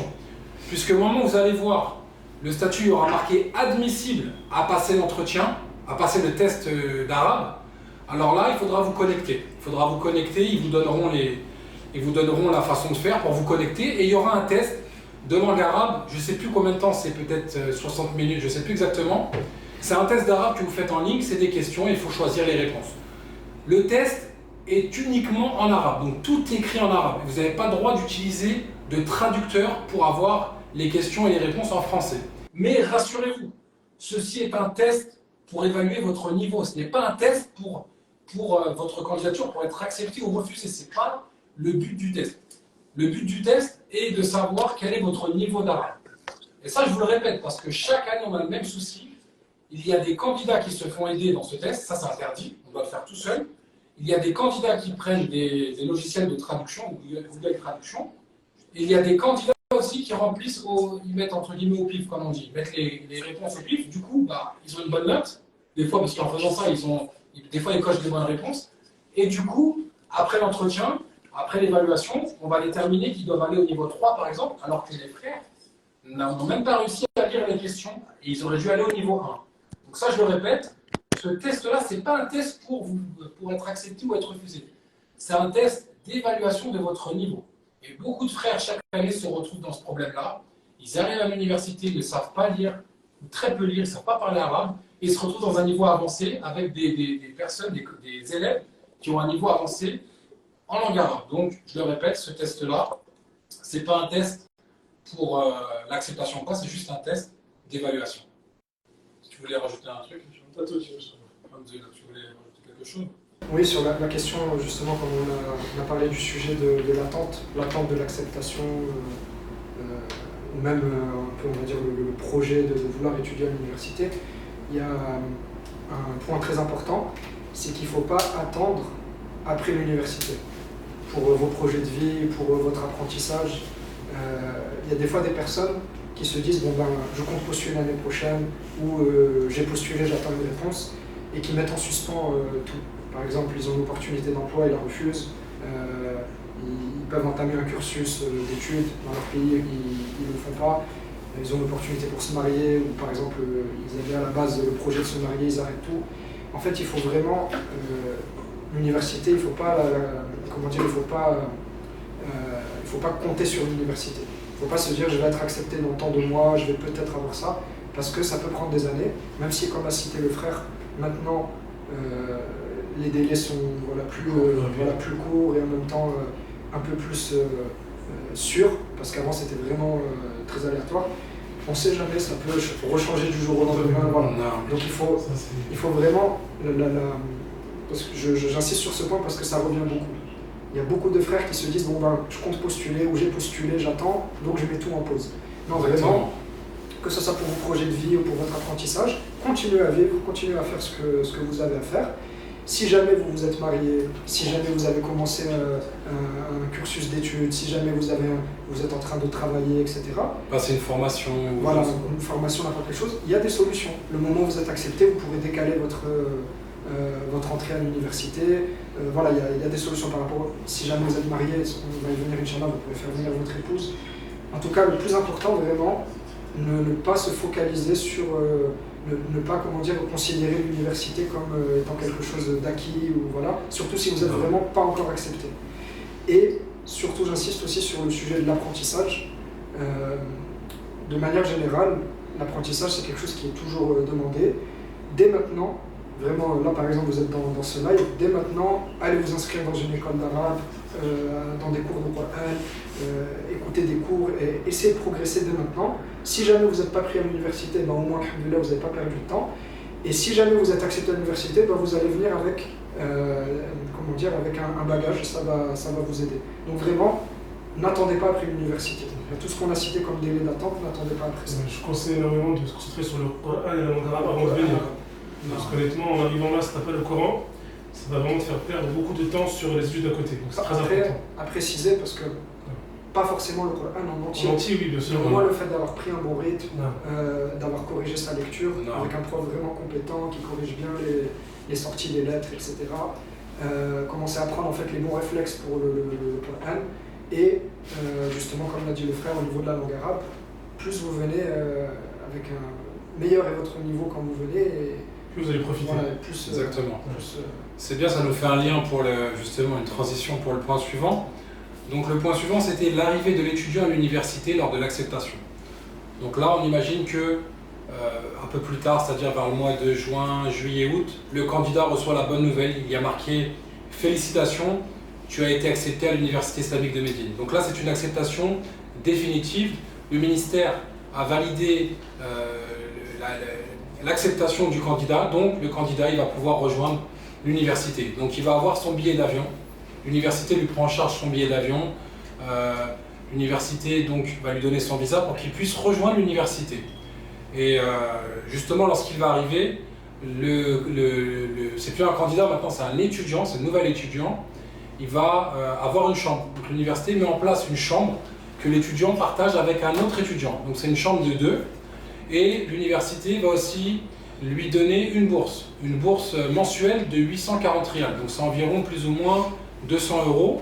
Et plus il y a aussi une sorte de, on va dire, de prime, une bourse d'arrivée, une prime d'installation. Je ne sais plus elle est de combien exactement. C'est deux bourses. Deux bourses, 1700. 1700 rials supplémentaires, c'est une prime qu'il obtient à l'arrivée pour qu'il puisse acheter des affaires pour sa chambre ou d'autres choses, ou des livres par exemple. Donc voilà pour l'arrivée à l'université. Nous aussi, ce qu'on essaie de faire généralement, c'est de faire le relais avec les nouveaux étudiants qui arrivent. Par exemple, là, ça fait 2 ans, on a mis en place un groupe WhatsApp. Tous les nouveaux acceptés, ils vont sur le groupe WhatsApp. Ça leur permet d'échanger les informations, comment faire le visa, comment récupérer le billet d'avion, quelle démarche à faire en arrivant. Donc il y a aussi frère Ahmed qui est délégué, qui reçoit souvent beaucoup de questions à ce moment-là, des nouveaux étudiants qu'il faut accompagner dans leur démarche pour récupérer la chambre. Donc on vous le dit quand même, en général, la période d'arrivée, c'est une période quand même, c'est un point justement qu'on va parler, c'est pas facile. Non. On arrive, on quitte sa famille, on quitte son pays, on arrive dans un nouvel endroit, une langue qu'on parle pas forcément. Il fait chaud. Il y a beaucoup de soleil, il y a un beau soleil qui fait vraiment état. Donc là, je peux vous dire que c'est vraiment un changement d'ambiance. Donc c'est pour ça qu'on essaye, nous, par nos causes, pas que nous, beaucoup d'étudiants, de s'entraider. Certains étudiants qui sont là, qui sont arrivés un peu avant, ils vont accompagner les nouveaux qui ne parlent pas arabe, ils vont les accompagner dans les bureaux pour les aider, pour faire leurs démarches. Donc ça aussi, on va en parler parce que justement, quand on arrive, quand on est nouveau à l'université, on va dire, en tout cas moi je l'ai ressenti comme ça, les 6 premiers mois, on va dire c'est une sorte de longue période d'adaptation quand même. Exactement. Donc là justement ça vient au point suivant, les conseils aux nouveaux acceptés, les choses importantes à prendre en considération. Donc n'hésite pas à écrire un mail si tu veux. Par exemple tu as dit sur les chambres, tu dis que vous allez être 2 par chambre. Non. Ce n'est pas toujours le cas. Des fois ils sont 4, 3 par chambre, des fois c'est des chambres très anciennes. Donc c'est toi et le cadre de la supplémentaire. Donc c'est pas vraiment ce qui va te faciliter ou non te faciliter. Et dans tous les cas, il faut savoir que lorsqu'on vient à Médine, c'est pas tout parfait. C'est la vie, des épreuves, donc il faut vraiment être prêt à affronter les épreuves. Et si l'attention elle est bonne, Inch'Allah, l'étudiant il va supporter cela. Si l'attention n'est pas bonne, il risque de facilement quitter l'université. Malheureusement, ce qui est déjà arrivé, il y a beaucoup d'étudiants qui sont arrivés, qui sont nouveaux. Donc c'est pour ça que lorsqu'on arrive, déjà même avant d'arriver, comme il a dit le frère, il faut se préparer. Il faut se préparer au niveau, par exemple, de la langue arabe, commencer à prendre de l'avance. Commencer, par exemple, pourquoi pas avec un frère, un ancien étudiant de l'université islamique de Médine, commencer à prendre des cours, prendre des conseils, se préparer, mais aussi se préparer mentalement. Puisque lorsqu'on arrive, c'est une nouvelle vie, c'est un nouveau pays, c'est un nouveau climat, donc il y a plein de choses à prendre en considération. Des gens qui vont quitter leur famille, peut-être des gens qui sont mariés, qui vont quitter leur épouse, leurs enfants. Donc c'est une période un peu dure qui demande de la patience. Mais on va dire que tous les frères qui ont franchi cette étape d'adaptation des premiers 6 mois, on va dire, plus ou moins, ils n'ont pas de regrets. Moi, je ne connais pas un frère qui me dit après j'ai des regrets. Au contraire, c'est généralement les meilleures années de sa vie, si vous pouvez me confirmer, les meilleures années de sa vie. Donc c'est vrai que ça demande des efforts, ça demande de la patience. Et c'est bien de le préciser parce que souvent il y a des gens qui voient ça sous un œil comme ça d'études, ils sont motivés sur l'instant, mais ils ne se rendent pas forcément compte du temps, de l'engagement que ça va demander, des efforts, des sacrifices. C'est quand même plusieurs années de sa vie que la personne va mettre entre parenthèses dans des études. Donc c'est important de le prendre en considération et de demander conseil à ceux qui nous ont précédés dans cela. Et d'ailleurs les frères qui sont derrière les caméras, ils ont aussi fait un travail, ils ont demandé à certains étudiants qui sont arrivés récemment, ils leur ont demandé d'écrire certains conseils de choses qu'ils ont pu remarquer lorsqu'ils sont arrivés. Des conseils pour les nouveaux étudiants comme eux qui viennent d'arriver, des conseils qu'ils auraient aimé avoir juste avant d'arriver. Donc ces conseils-là, Inch'Allah, les frères les ont synthétisés en points, on les mettra sur le canal Telegram à Manal Jazza, Inch'Allah, on les publiera pour que ça puisse être profitable aux nouveaux acceptés, Inch'Allah. Vraiment, se rappeler que c'est une adoration, le fait de venir pour la séance religieuse, c'est une adoration, et c'est comme l'a pratiqué sallallahu alayhi wa sallam, quiconque dans le sens prend une voie pour la science, Allah facilite une voie vers le paradis. Donc c'est vraiment l'adoration, donc il faut bien avoir la bonne attention pour cela. Et dans chaque adoration, il y a souvent des difficultés qui vont venir, donc c'est pas facile tout le temps. Il faut vraiment être prêt à affronter les épreuves et se rappeler que chaque difficulté, il y aura des récompenses bidinillah qui viendra avec cela, Inch'Allah. Non, et pour le logement, comme il a rappelé le frère, hein, parfois c'est des logements de 3 ou 4, mais les nouveaux logements, c'est souvent des logements de 2 personnes, c'est quand même un confort quand même qui n'est pas négligeable. Moi par exemple, quand je suis arrivé, on était 4. Je sais pas, vous aussi, vous étiez combien dans la chambre? Moi j'étais 2. Alhamdulillah. Toi aussi, t'étais, vous étiez 3, ouais, vous étiez 3, alhamdulillah. Vous étiez 4, machallah. Mais alhamdulillah, c'est-à-dire que ça aussi, il faut le prendre en compte. Quand on arrive à partager sa chambre avec une autre personne, etc. Mais par contre, il faut aussi se rendre compte que bah, c'est offert par l'université. Vous n'allez pas payer le loyer, la chambre elle est gratuite, vous ne payez pas l'électricité, vous ne payez pas l'eau, vous avez une bourse, vous ne payez pas les études. Hein. Les études, tout est pris en charge par le royaume d'Arabie Saoudite. Quelle a les récompenses? Puis même, il faut vraiment avoir à l'esprit, comme on sait, il y a des gens qui payent 1200, 1300, 1400 euros pour passer 10 jours voilà, entre Médine et Mecca. Nous, alhamdoulilah, non seulement on ne paye pas, mais en plus on a une bourse, on est logé. Et d'avion. Voilà, donc c'est vraiment, alhamdoulilah, c'est vraiment une grande ni'ma.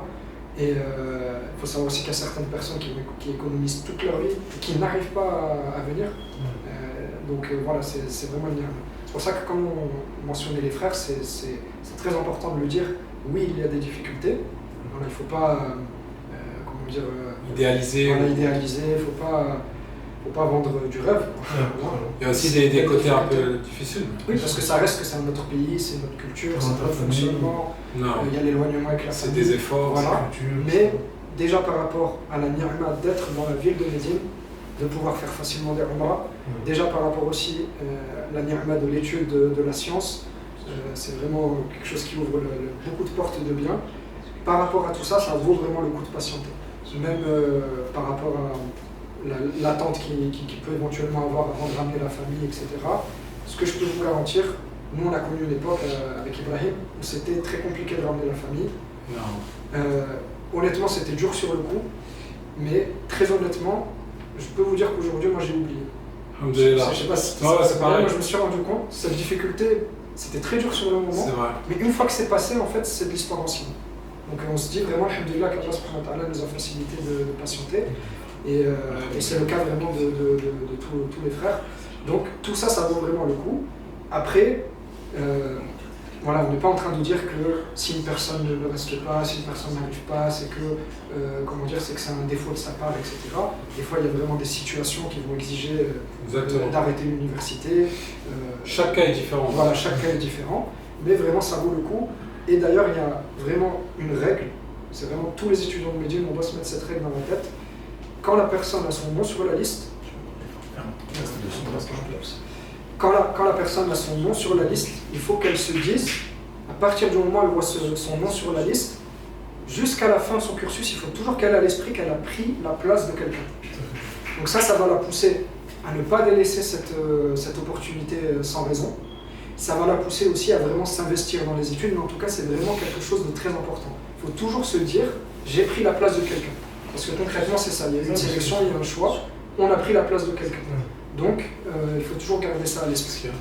Donc, alhamdoulilah, on rappelait les bienfaits d'Allah Ta'ala sur nous, qui sont les suivants. Lorsque l'étudiant va arriver à Médine, il aura une bourse, il aura une chambre, il ne va pas payer la chambre, il ne va pas payer le loyer, il ne va pas payer l'électricité ou l'eau.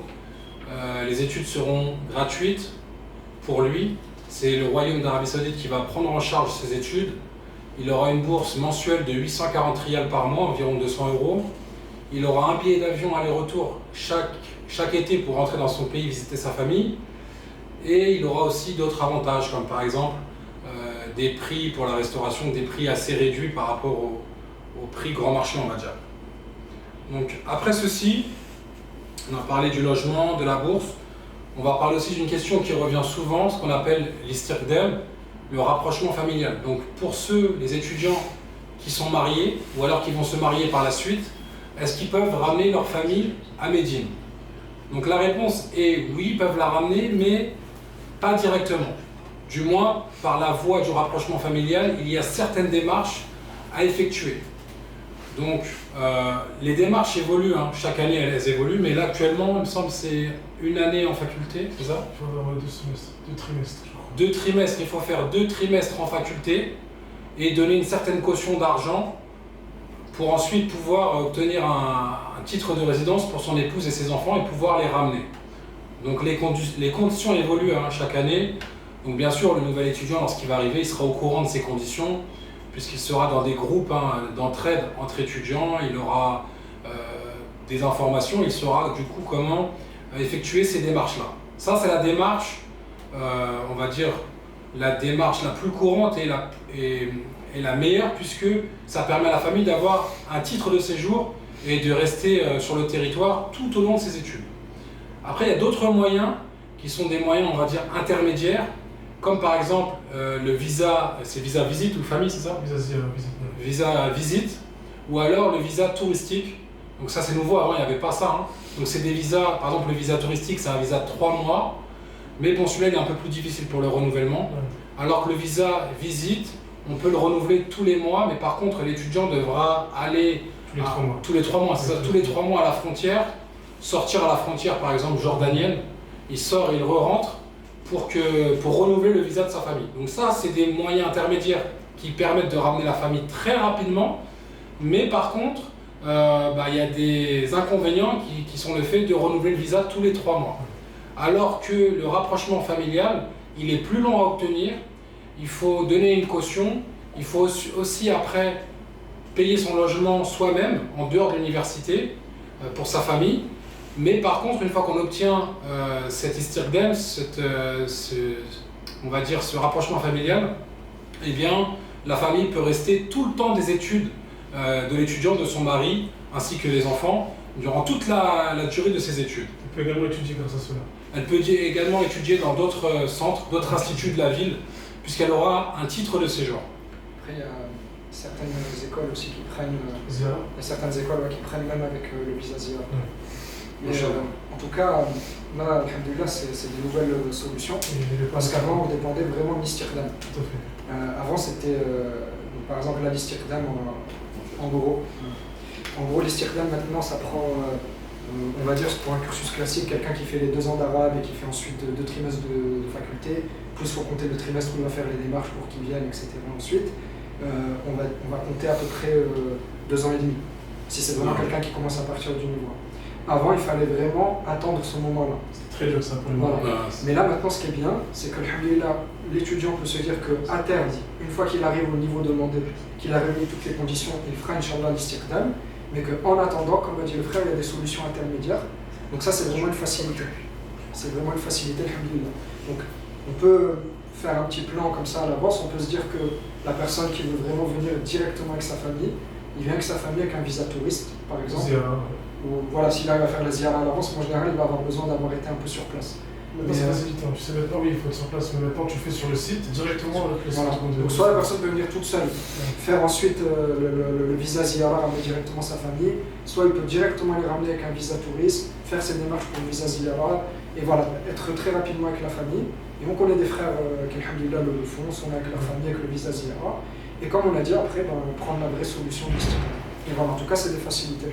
En tout cas, dans tous les cas, sachez que lorsque vous allez intégrer l'université, Inch'Allah, vous serez intégré dans des groupes d'entraide, vous serez au contact d'autres étudiants qui vous ont précédé peut-être de 6 mois, d'1 an, qui ont fait les démarches très récemment. Les démarches sont fraîches dans leur tête, donc ils pourront vous aider et vous donner des informations. Donc effectivement, ça demande un peu de temps, des démarches, un peu d'efforts, mais au final, lorsque vous allez pouvoir ramener vos familles et vivre plusieurs années à Médine avec votre épouse et vos enfants, c'est quelque chose de vraiment de très très très profitable. C'est grand bien, Un grand bienfait.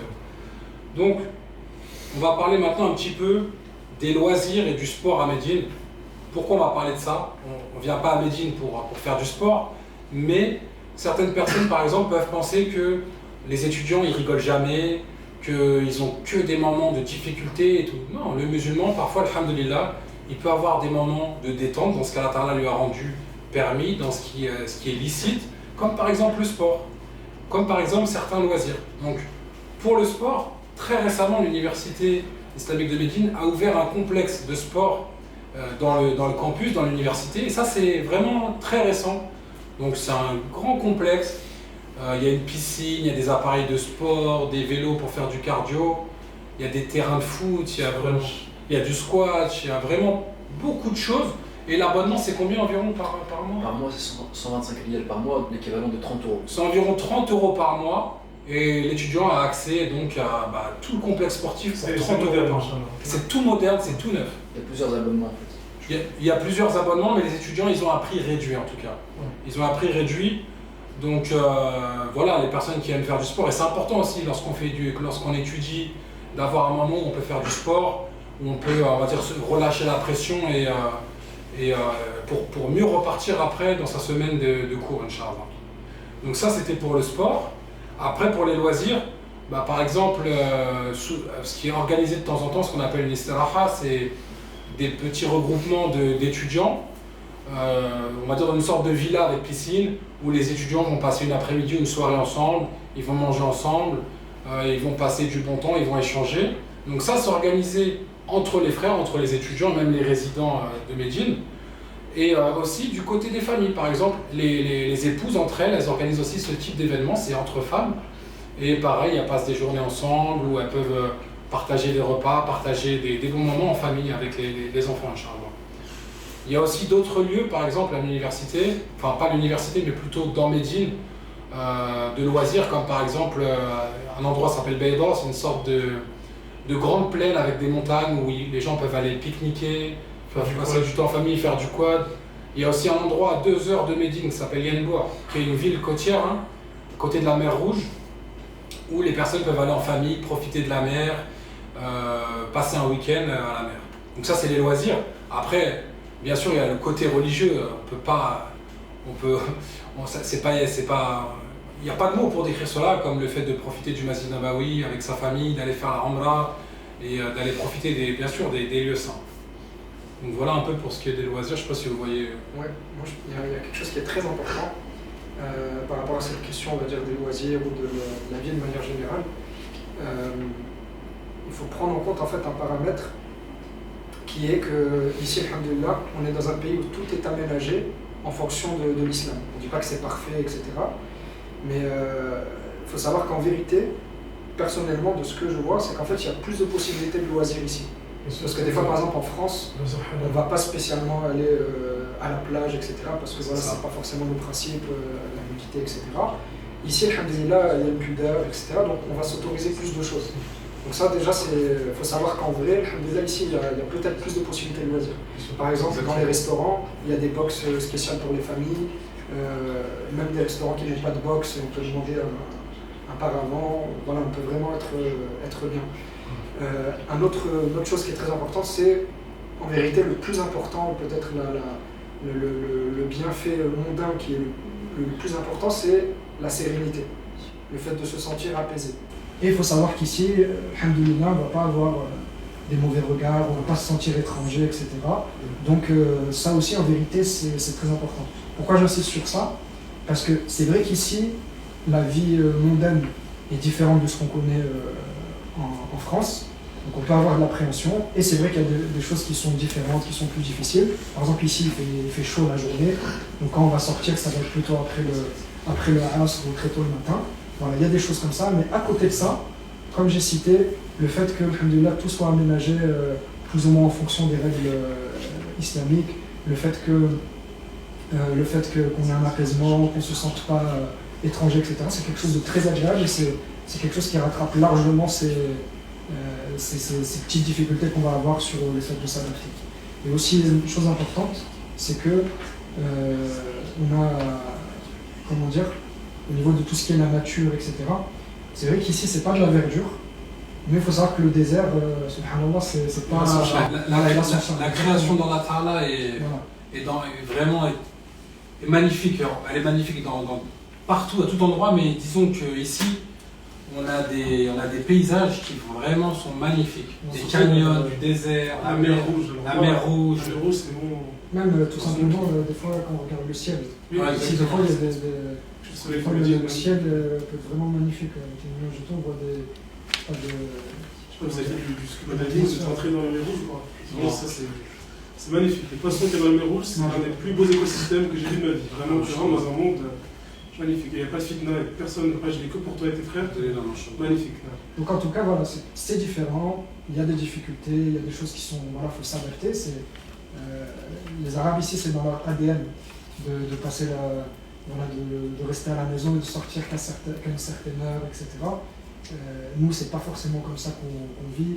En fait, dès qu'on sort, il fait chaud, etc. Il faut prendre l'habitude, c'est différent. Mais alhamdoulilah, c'est rattrapé par vraiment plein de côtés. Donc ça reste une vie qui est alhamdoulilah très agréable. Après aussi, ce qu'il faut dire, c'est que ça, c'est vrai, la chaleur, c'est en été. Ici, on va dire qu'il y a 2 saisons, il y a l'hiver et l'été, il n'y a pas vraiment de printemps, d'automne. On va dire que de fin novembre, début décembre jusqu'à mars-avril, on est en période hivernale. Mais hivernale, attention, il fait 24 degrés en moyenne la journée. Il fait 13, 14, 15 la nuit. C'est vraiment une période très très agréable. On peut profiter, sortir en famille, dans des parcs, dans le désert, dans des plaines, etc. Donc c'est vraiment des très bonnes périodes. Donc Inch'Allah, pour continuer d'avancer, il nous reste 2 points. Et après, on aura fini la 3e partie du live. Ensuite, il y aura quelques questions, puis on va clôturer le live, Inch'Allah. Donc aussi une question qui revient souvent par les candidats, c'est est-ce que je peux gagner ma vie en Arabie? Donc est-ce que je peux travailler? Est-ce que je peux avoir des revenus d'argent? Donc il faut savoir que l'étudiant qui va être accepté à l'Université islamique de Médine, il aura un titre de séjour qui ne lui permet pas de travailler. C'est-à-dire qu'il ne peut pas aller postuler dans une entreprise et obtenir un travail. Pourquoi? Parce que le but de sa venue, son but principal, c'est d'étudier. Donc c'est pour ça que l'université, elle lui donne un logement, elle lui donne une bourse, elle lui donne pratiquement tout ce qu'il a besoin pour étudier tranquillement. Sauf que c'est vrai que certains frères, donc ça pour les célibataires ou les frères qui viennent sans leur famille, généralement ça suffit largement. Ils ont leur chambre, ils ont leur bourse, généralement ça suffit largement. Maintenant pour les frères qui viennent, qui ramènent leurs femmes, leurs enfants, qui doivent payer leur loyer, qui doivent faire les courses pour la maison, généralement ça suffit pas, c'est quand même déjà bien. Il faut savoir que la bourse du célibataire ou du marié, c'est la même bourse déjà, ça c'est un point important. Mais généralement ça suffit pas, donc il a besoin d'avoir un peu plus de revenus pour payer son loyer ou faire les courses. Alors généralement ce qu'ils vont faire les étudiants, c'est lorsqu'ils vont rentrer l'été, ils vont travailler. Ils vont travailler l'été, ils vont économiser de l'argent et ils vont revenir, avec ça ils vont payer le loyer annuel. Mais parfois ça suffit pas, parfois ils ne trouvent pas de travail. En tout cas, il faut savoir qu'ici en Arabie, vous ne pourrez pas travailler dans une entreprise. Il y a des exceptions. Il y a des exceptions. Les exceptions qu'il y a en fait, c'est qu'en Arabie, légalement, il est permis de travailler en tant que mutataoué, en tant que bénévole. Sauf qu'en Arabie, le bénévolat, il est payé. C'est spécial, mais il est payé. Donc en fait, il y a des exceptions. Par exemple, la mosquée du Prophète, il y avait un contrat entre la mosquée prophétique et l'université pour amener des traducteurs de différentes langues. Le frère Adam, il a travaillé avec eux et en fait, il travaille en tant que mutataoué, en tant que bénévole, mais il a un salaire, donc c'est pas le meilleur des salaires, mais c'est un salaire qui suffit bidnina à vivre avec sa famille. Également d'autres compagnies telles que pendant le Hajj, à l'aéroport, ils demandaient des Français et des francophones pour traduire, ou par exemple des compromis, des choses officielles du gouvernement qui demandaient des traducteurs, sur la traduction surtout. Et donc il y a quand même un salaire qui est donné, c'est pas le meilleur des salaires, mais un salaire qui est donné en tant que bénévole. Et surtout, c'est que c'est avec l'université elle-même. Avec l'université elle-même. Parce qu'en fait, ce qu'il faut savoir, ça c'est vraiment une nouveauté, c'est que l'université maintenant en fait a lancé un projet, ou plutôt on va dire toute une série de projets, parce qu'en fait l'université maintenant utilise la richesse qu'elle a, qui est le fait d'avoir des étudiants de plusieurs nationalités, pour justement fournir des services de traduction. Donc, comme il a dit, comme a dit le frère, c'est aussi bien avec la mosquée prophétique, c'est par exemple avec, d'autres structures religieuses, ça peut être avec des structures d'État, enfin, comme le frère a cité. Mais c'est vraiment une nouveauté et c'est en train de se développer. C'est-à-dire que, Inch'Allah, il y aura de plus en plus de postes. Il y a souvent des demandes. La personne qui gère le projet, souvent envoie des messages sur le groupe. Est-ce que vous connaissez un traducteur de telle ou telle langue? Donc, Inch'Allah, il y aura de plus en plus de possibilités de travail. Mais c'est un peu, comme a dit le frère, une exception parce que c'est quand même peu de possibilités. Puis surtout, en général, ça va plutôt concerner les frères qui sont déjà diplômés. Voilà, pour l'instant, en tout cas, c'est comme ça. Il y a également le travail en ligne. Tu peux travailler en ligne, le freelance par exemple. Travailler en ligne dans la traduction, tu peux t'en sortir bien. Il faut juste faire les causes et invoquer Allah subhanahu. C'est une bonne source de revenus en général. Quand la personne a un peu avancé dans ses études, avancé notamment dans le cursus d'arabe, a fourni des efforts à côté, aussi, ben, il y a une grosse demande de professeurs d'arabe dans des instituts, dans diverses structures. Ça permet de gagner. Ou même de tout simplement mettre en place soi-même des cours d'arabe, de fonctionner avec le bouche à oreille, faire sa pub. Il y a plusieurs frères qui gagnent leur vie comme ça. Ça permet d'avoir une rentrée d'argent assez correcte sans avoir à donner beaucoup de temps à ce travail. Donc ça aussi. Puis après, comme a dit le frère, le travail en ligne de manière générale. Il y a des frères qui travaillent dans le marketing, dans le design, dans le développement web, dans la traduction avec des maisons d'édition. Alhamdulillah, les frères se débrouillent. En tout cas, la leçon principale à retenir, c'est que j'ai jamais vu quelqu'un mourir de faim. Non, on ne meurt pas de faim, alhamdulillah. Il peut y avoir des difficultés, il peut y avoir voilà, mais alhamdulillah, Allah il facilite. J'ai jamais vu quelqu'un qui. Même si on n'a pas la plus belle des vies, on est le plus heureux d'être médine, c'est un grand bienfait d'être médine, vraiment. Alhamdulillah. Donc pour résumer, travailler dans une entreprise en faisant une candidature, etc., non. Par contre, comme les frères ont dit, travailler avec des postes qui sont proposés par l'université dans des domaines réservés. Il y a même parfois certains étudiants qui travaillent dans l'administration une petite partie de la journée, ou alors qui vont travailler en tant que surveillants pendant les examens aussi parfois. Dans la salle de sport. Dans la salle de sport, ou d'autres emplois comme ça, on va dire, encadrés. Ou alors travailler en ligne à distance, ceux qui travaillent en fait en ligne, mais avec des clients en France, d'autres choses comme ça. Ça c'est possible, ça c'est permis. Par contre, toujours, l'étudiant doit faire attention à trouver le bon ratio pour pas que ceci lui prenne trop de temps, pour pas que ça entache ses études. Donc ça aussi, c'est quelque chose à prendre en compte. Et du coup, on arrive au dernier point. Ça, c'est souvent la question qu'on me pose. On me dit, une fois que j'ai obtenu mon diplôme, une fois que j'ai obtenu ma licence, quel débouché je peux avoir ? Qu'est-ce que je peux prétendre comme fonction professionnelle, comme salaire quand je vais rentrer dans mon pays ? Donc, pour répondre à cette question, il faut savoir que généralement, en tout cas, on va parler surtout des étudiants français qui viennent d'un pays où c'est une minorité musulmane. Généralement, les frères, quand ils font ça, c'est pas pour avoir un travail ensuite, c'est pas pour avoir une débouchée professionnelle. Puisque généralement, lorsque vous allez rentrer en France, vous n'allez pas trouver, par exemple, une entreprise qui va vous recruter avec votre diplôme.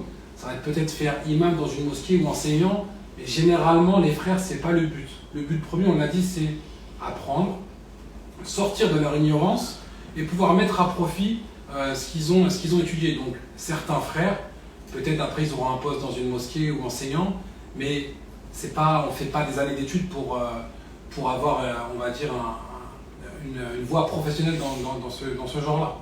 Donc c'est pour ça qu'il faut savoir que c'est bien, des fois avant même de venir à l'université, d'avoir fait une formation, d'avoir fait certaines études pour peut-être avoir une compétence, peut-être avoir un métier pour ensuite pouvoir faire la distinction entre les deux. Le côté de ses études et le côté où la personne va travailler, comme tu l'avais dit en freelance ou quoi, pour pouvoir avoir les deux et pas dépendre de ce qu'elle a appris pour pouvoir gagner sa vie. Et pourquoi je dis ça ? Parce que, par exemple, ici en Arabie Saoudite, beaucoup de Saoudiens, lorsqu'ils ont fini le cursus, beaucoup ils font en Kulliyat Sharia, lorsqu'ils ont fini la faculté de jurisprudence, ils obtiennent leur diplôme, ils peuvent travailler avec ce diplôme-là dans l'administration saoudienne. Donc ils ont des postes, ils ont un salaire, etc. Et certains pays musulmans dans le monde entier aussi, ça fonctionne comme ça. Ils ont un diplôme, ils rentrent dans leur pays, ils peuvent travailler dans l'administration, avoir certains postes. Mais nous qui venons de pays où c'est pas un pays musulman, il faut savoir que c'est quasiment inexistant ce genre de poste-là. Donc ça aussi c'est important à prendre en compte. Souvent aussi parce que je vois des papas ou des mamans qui inscrivent leurs enfants et qui se posent cette question-là. Qui se disent mon fils il aura quel débouché professionnel. Donc ça il faut bien comprendre que lorsqu'on va prendre cette voie-là, c'est pas pour avoir une débouchée professionnelle, mais plutôt pour apprendre la science. Et ce qu'on va conseiller, c'est avant les études ou peut-être pendant, développer quelque chose, développer une compétence, une formation pour pouvoir avoir un travail, avoir un revenu, mais qui ne dépend pas forcément du domaine religieux. C'est plus une débouchée pour Akhira, Inch'Allah. Exactement, Inch'Allah. Après, je voudrais rajouter un point, c'est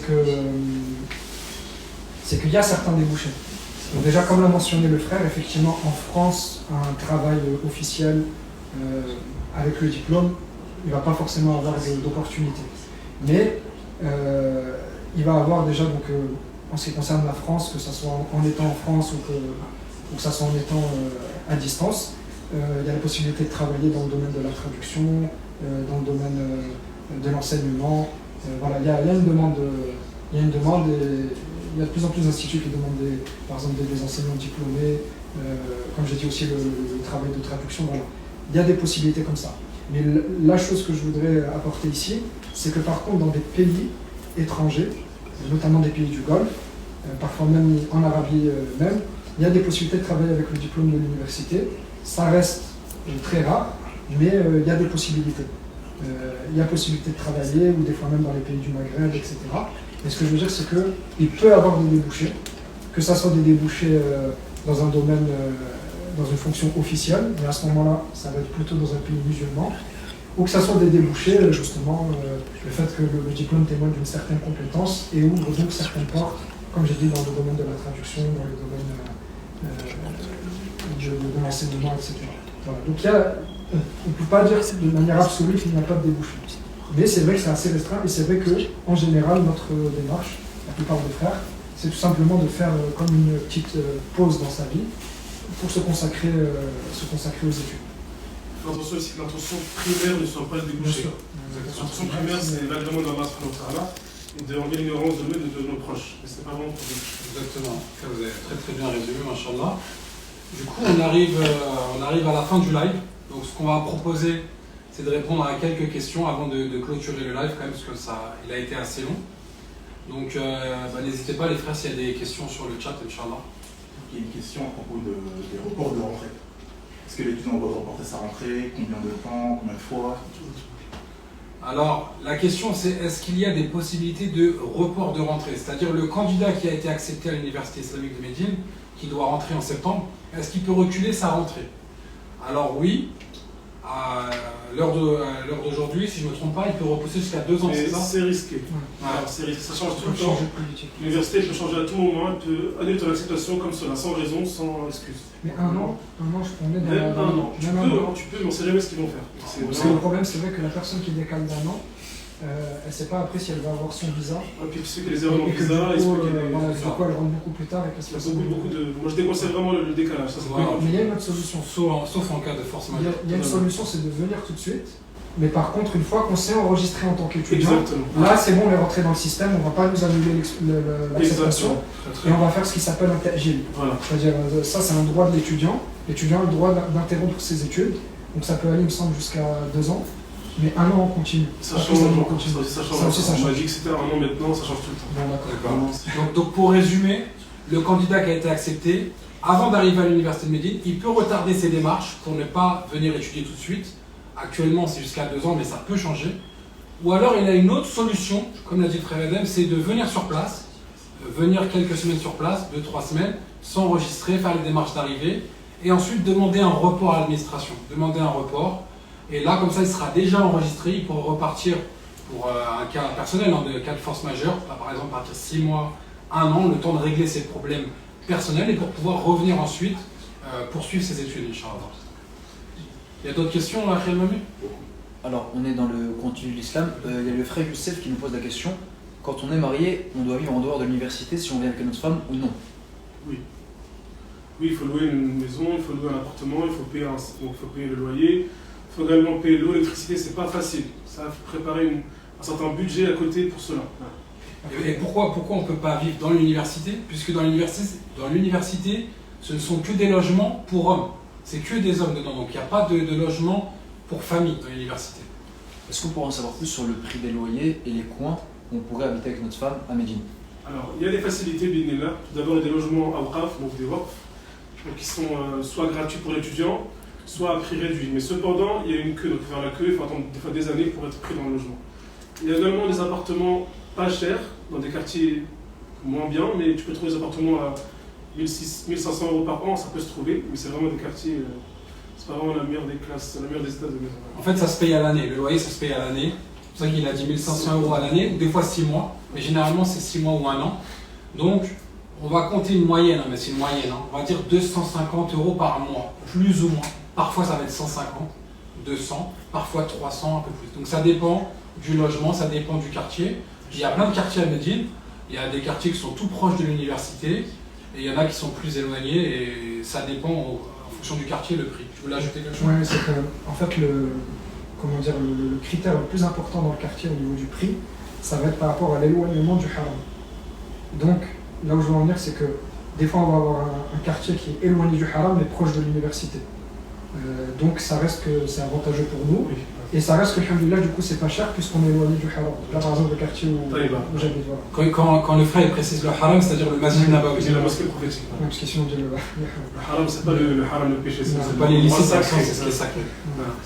Mais donc premièrement, et deuxièmement, c'est que comme j'ai dit, le critère principal c'est l'éloignement de la mosquée prophétique. Donc ça ne veut pas dire forcément quand on a un quartier qui est moins cher, ça ne veut pas dire qu'il est moins bien au niveau de la qualité des logements, bien le contraire.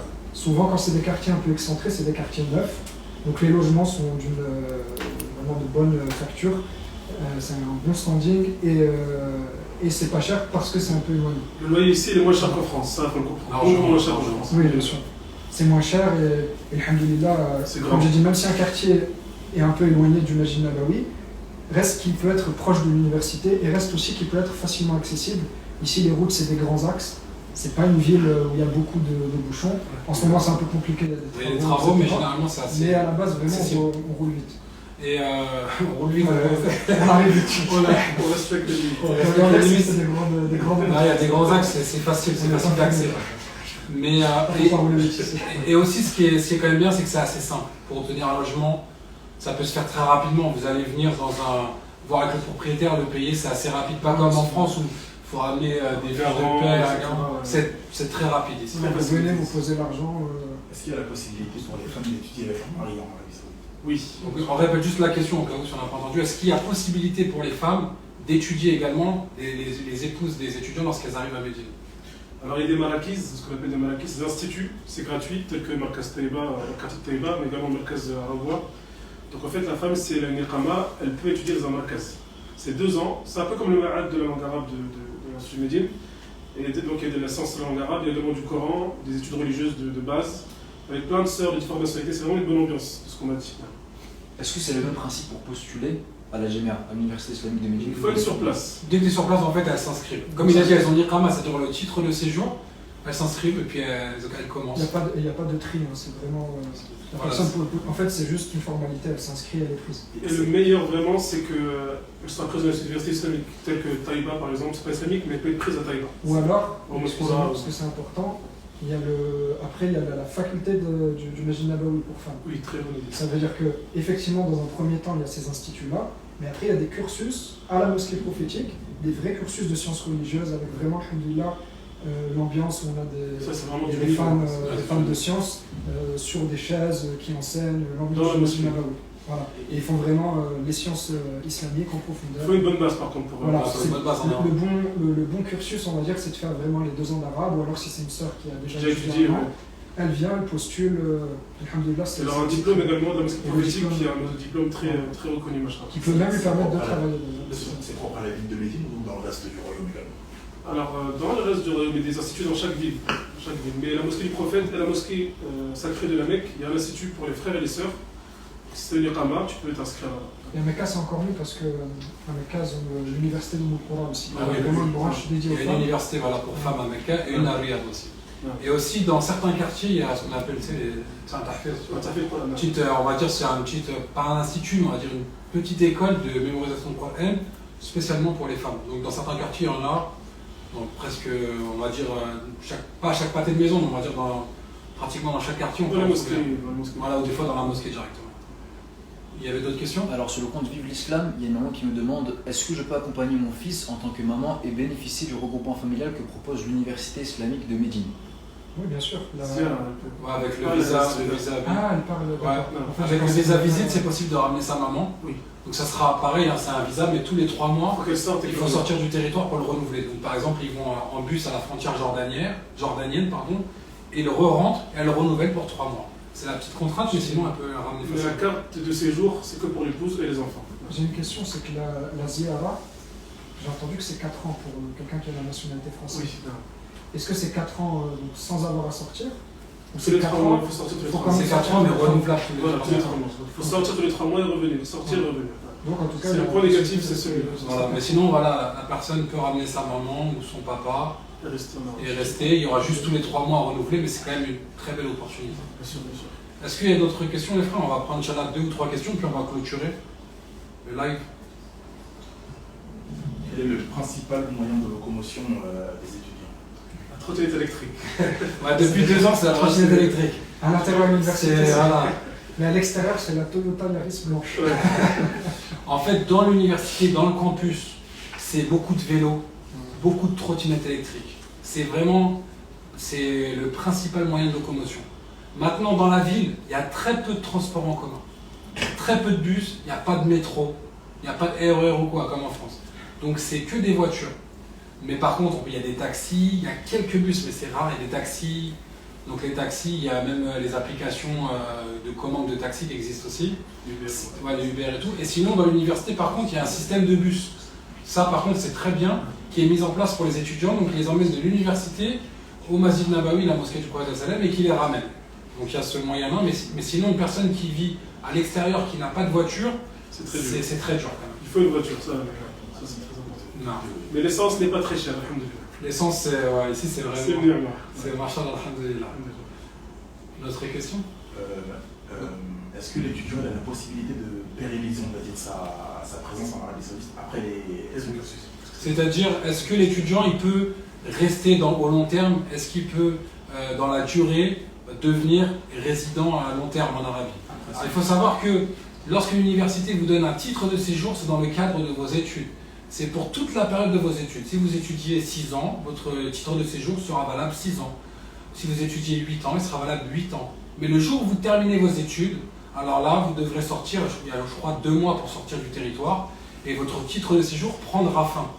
Donc vous ne pouvez pas rester avec cette iqama, avec ce titre de séjour après vos études.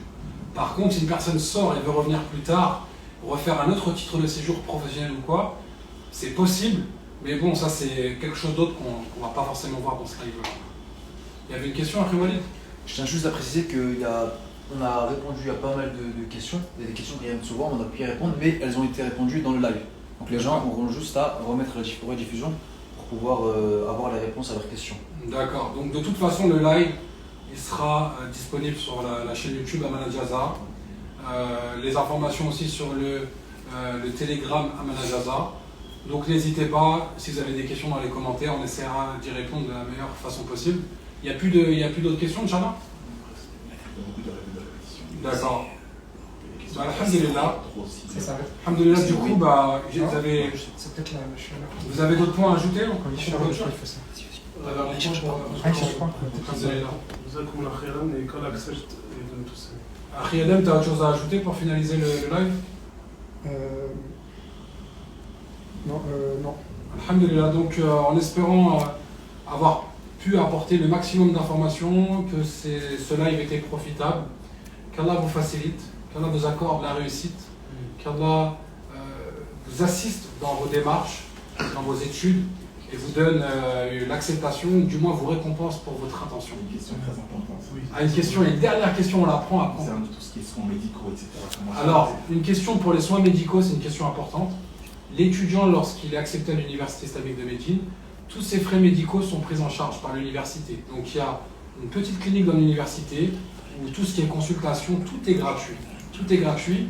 Et si certaines, on va dire, certaines opérations, certains soins ne sont pas disponibles, alors il pourra avoir un papier pour aller dans d'autres hôpitaux de la ville pour recevoir des soins gratuitement pour lui et sa famille. C'est-à-dire que s'il fait venir sa femme et ses enfants avec le rapprochement familial, cela sera gratuit aussi pour lui, les soins, Inch'Allah. Ça c'est YouTube.